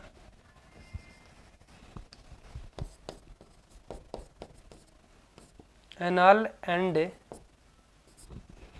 एंटिक्विटीज ऑफ राजस्थान का अध्ययन किया और हिंदी अनुवाद भी किया। हिंदी अनुवाद भी किया था साथ में। और उपनाम क्या नाम से जाना जाता है इन्हें? राजस्थान का गरीबन भी है जो किसे कहा जाता है। फिर बात करते हैं कि अपने शिक्षा के पूरी होने के बाद में इनके प्रति इनके मन में एक जिज्ञासा थी, एक इच्छा सी। इच्छा क्या थी इनकी कि इनका जो इतिहास के प्रति हम कह सकते हैं कि एक अच्छी रुचि थी इनकी। इसलिए यह क्या करते हैं, मेवाड़ शासक सज्जन सिंह के वहाँ दरबार में चले जाते हैं और श्यामल दास के साथ में कार्य करते हैं। चलिए आगे बढ़े।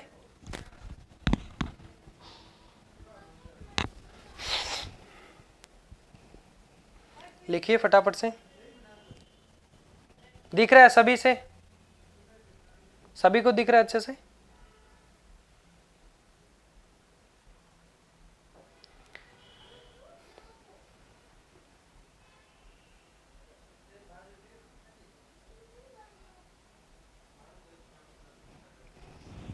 आगे बढ़े।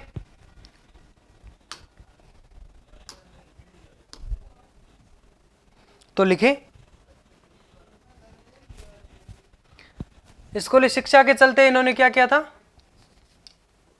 रोम के इतिहास का plus annals and antiquities of Rajasthan का अध्ययन भी किया था। और अब फिर लिखे, शिक्षा के इन्होंने अपनी स्कूली शिक्षा के पूरी होने के बाद में, यानी हम लिखे शिक्षा पूरी होने के बाद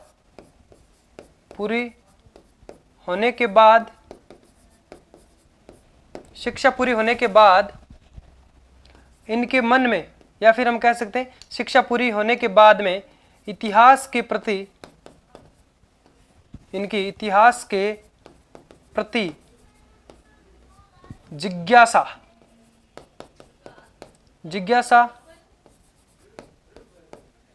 को पूर्ण करने के लिए, इनकी जो इच्छा थी उनको क्या करने के लिए? पूर्ण करने के लिए, या फिर हम कह सकते हैं जिज्ञासा को पूरी करने के लिए क्या करते हैं? मेवाड़ महाराणा सज्जन सिंह के दरबार में चले जाते हैं। पूरी करने के लिए मेवाड़ महाराणा किसके दरबार में चले जाते हैं? सज्जन सिंह के दरबार में चले जाते हैं।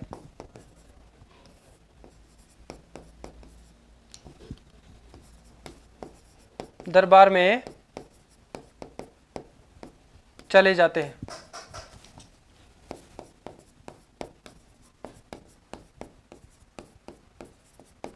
और वहां पे आगे जाते हैं तो कौन मिलते हैं? श्यामल दास जी ददवाड़िया साहब वहां पे दरबारी के रूप में वहां पे कार्य कर रहे थे, दरबारी कवि के रूप में। और श्यामल दास ददवाड़िया का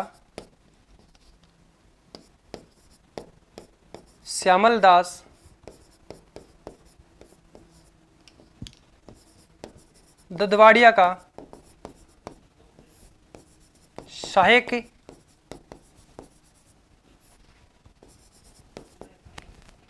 के रूप में कार्य करते हैं।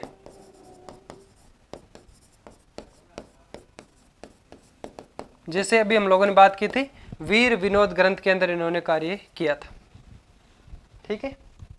और उसके बाद में बात करें,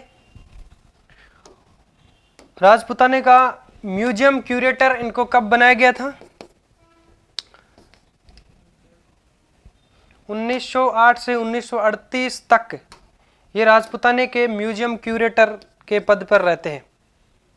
1908 से 1938 तक, 1908 से 1938 तक राजपूताने के, यानी हम कह सकते हैं 1908 से 1938 तक राजपूताने के म्यूजियम के क्यूरेटर रहते हैं। तो इनको 1908 में है जो कि राजपूताना म्यूजियम अजमेर के अंदर हम बात करें तो के क्यूरेटर है जो कि राजपूताना म्यूजियम अजमेर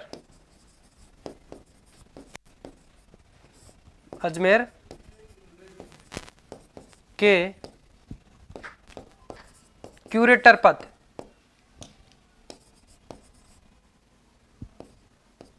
क्यूरेटर कोष्टक में लिख लीजिए संरक्षक, संरक्षक का पद है जो कि इनको दिया गया था। कब दिया गया था? 1908 के अंदर। 1908 में, या फिर कह सकते हैं 1908 से 38 तक है जो कि ये राजपूताना म्यूजियम अजमेर के संरक्षक के पद के रूप में है जो कि कार्य करते हैं। संरक्षक, म्यूजियम अजमेर के क्यूरेटर संरक्षक के पद पर रहते हैं। फिर लिखें, इस पद पर रहते हुए, इस पद पर रहते हुए इनको अंग्रेजी सरकार द्वारा, इनको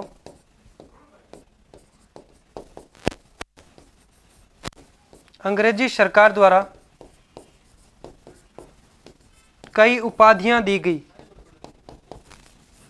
उपाधियां दी गई। कौन कौन सी हो जाएगी? तीनों। पहले तो डेट लिखनी है आपको,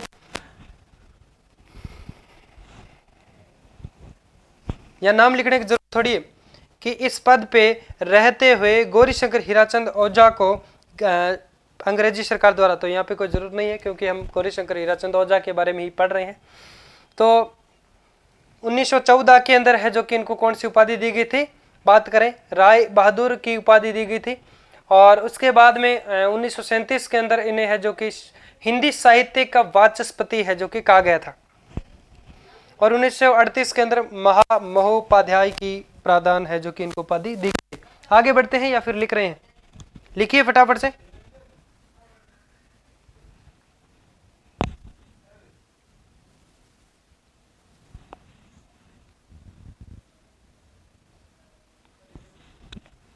चलिए तीनों उपाधियां लिख लेते हैं।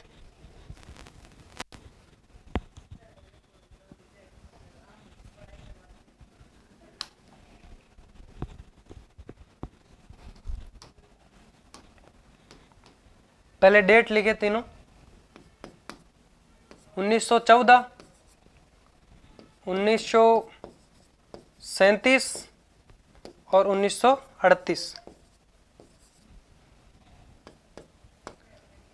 1914 में राय बहादुर की उपाधि, राय बहादुर की उपाधि दी गई। किनके द्वारा? अंग्रेजी सरकार के द्वारा। और इसमें हिंदी साहित्य का वाचस्पति 1937 में हिंदी साहित्य का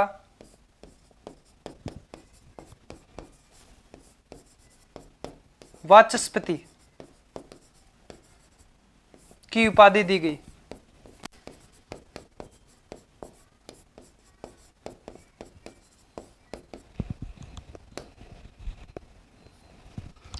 और 1938 में इनको महामहोपाध्याय की उपाधि दी गई। महामहोपाध्याय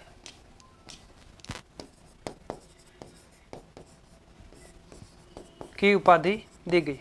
ये तीन इनकी उपाधियां हम कह सकते हैं, मूल रूप से उपाधि दी गई। सभी किनके द्वारा दी गई? अंग्रेजी सरकार के द्वारा। तो लिखिए 3 लाइन ये लिखे।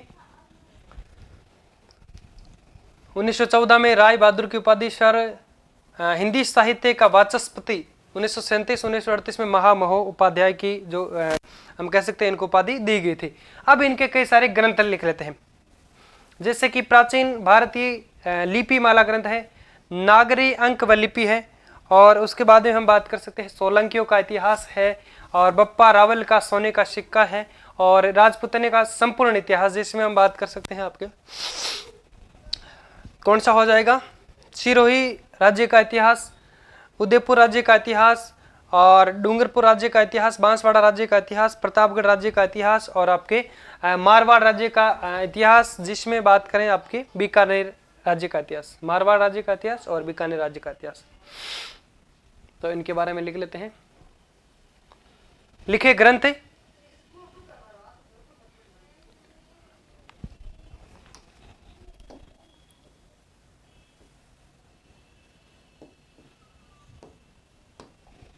ग्रंथ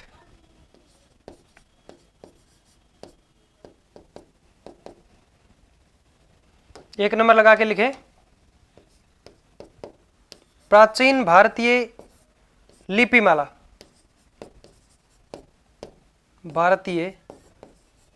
प्राचीन भारतीय हम कह सकते हैं लिपिमाला, और आप नागरिक अंक व लिपि, प्राचीन भारतीय लिपिमाला।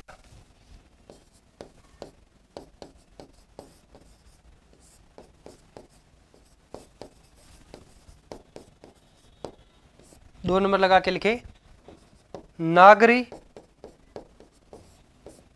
अंक व लिपि।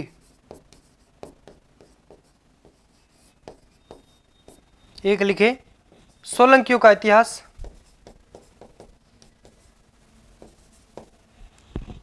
सोलंकियों का इतिहास।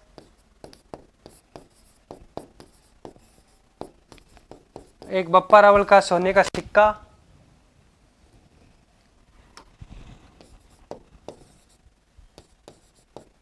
बप्पा रावल का सोने का सिक्का,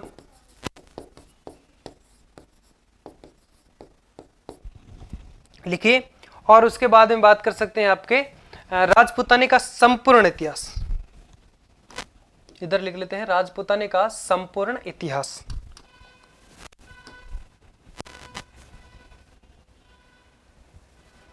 पांच नंबर लगा के लिखे, राजपूताने का संपूर्ण इतिहास, राजपूताने का संपूर्ण इतिहास, जिसमें लिखे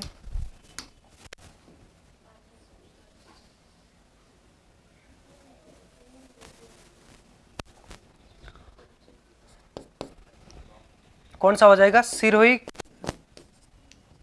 राज्य का इतिहास, सिरोही राज्य का इतिहास, सिरोही राज्य का इतिहास, और लिखे उदयपुर राज्य का इतिहास,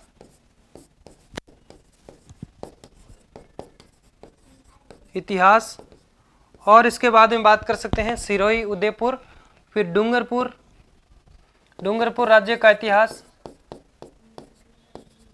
डूंगरपुर राज्य का इतिहास, बांसवाड़ा राज्य का इतिहास, बांसवाड़ा राज्य का इतिहास,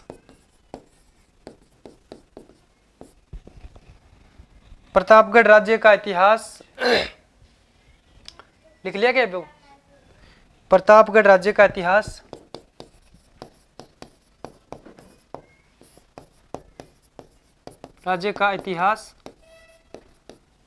मारवाड़ राज्य का इतिहास, और बीकानेर राज्य का इतिहास। दो और लिख लेते हैं, ऊपर लिखता हूं ना, यहां पे लिख देता हूं, मारवाड़ राज्य का इतिहास,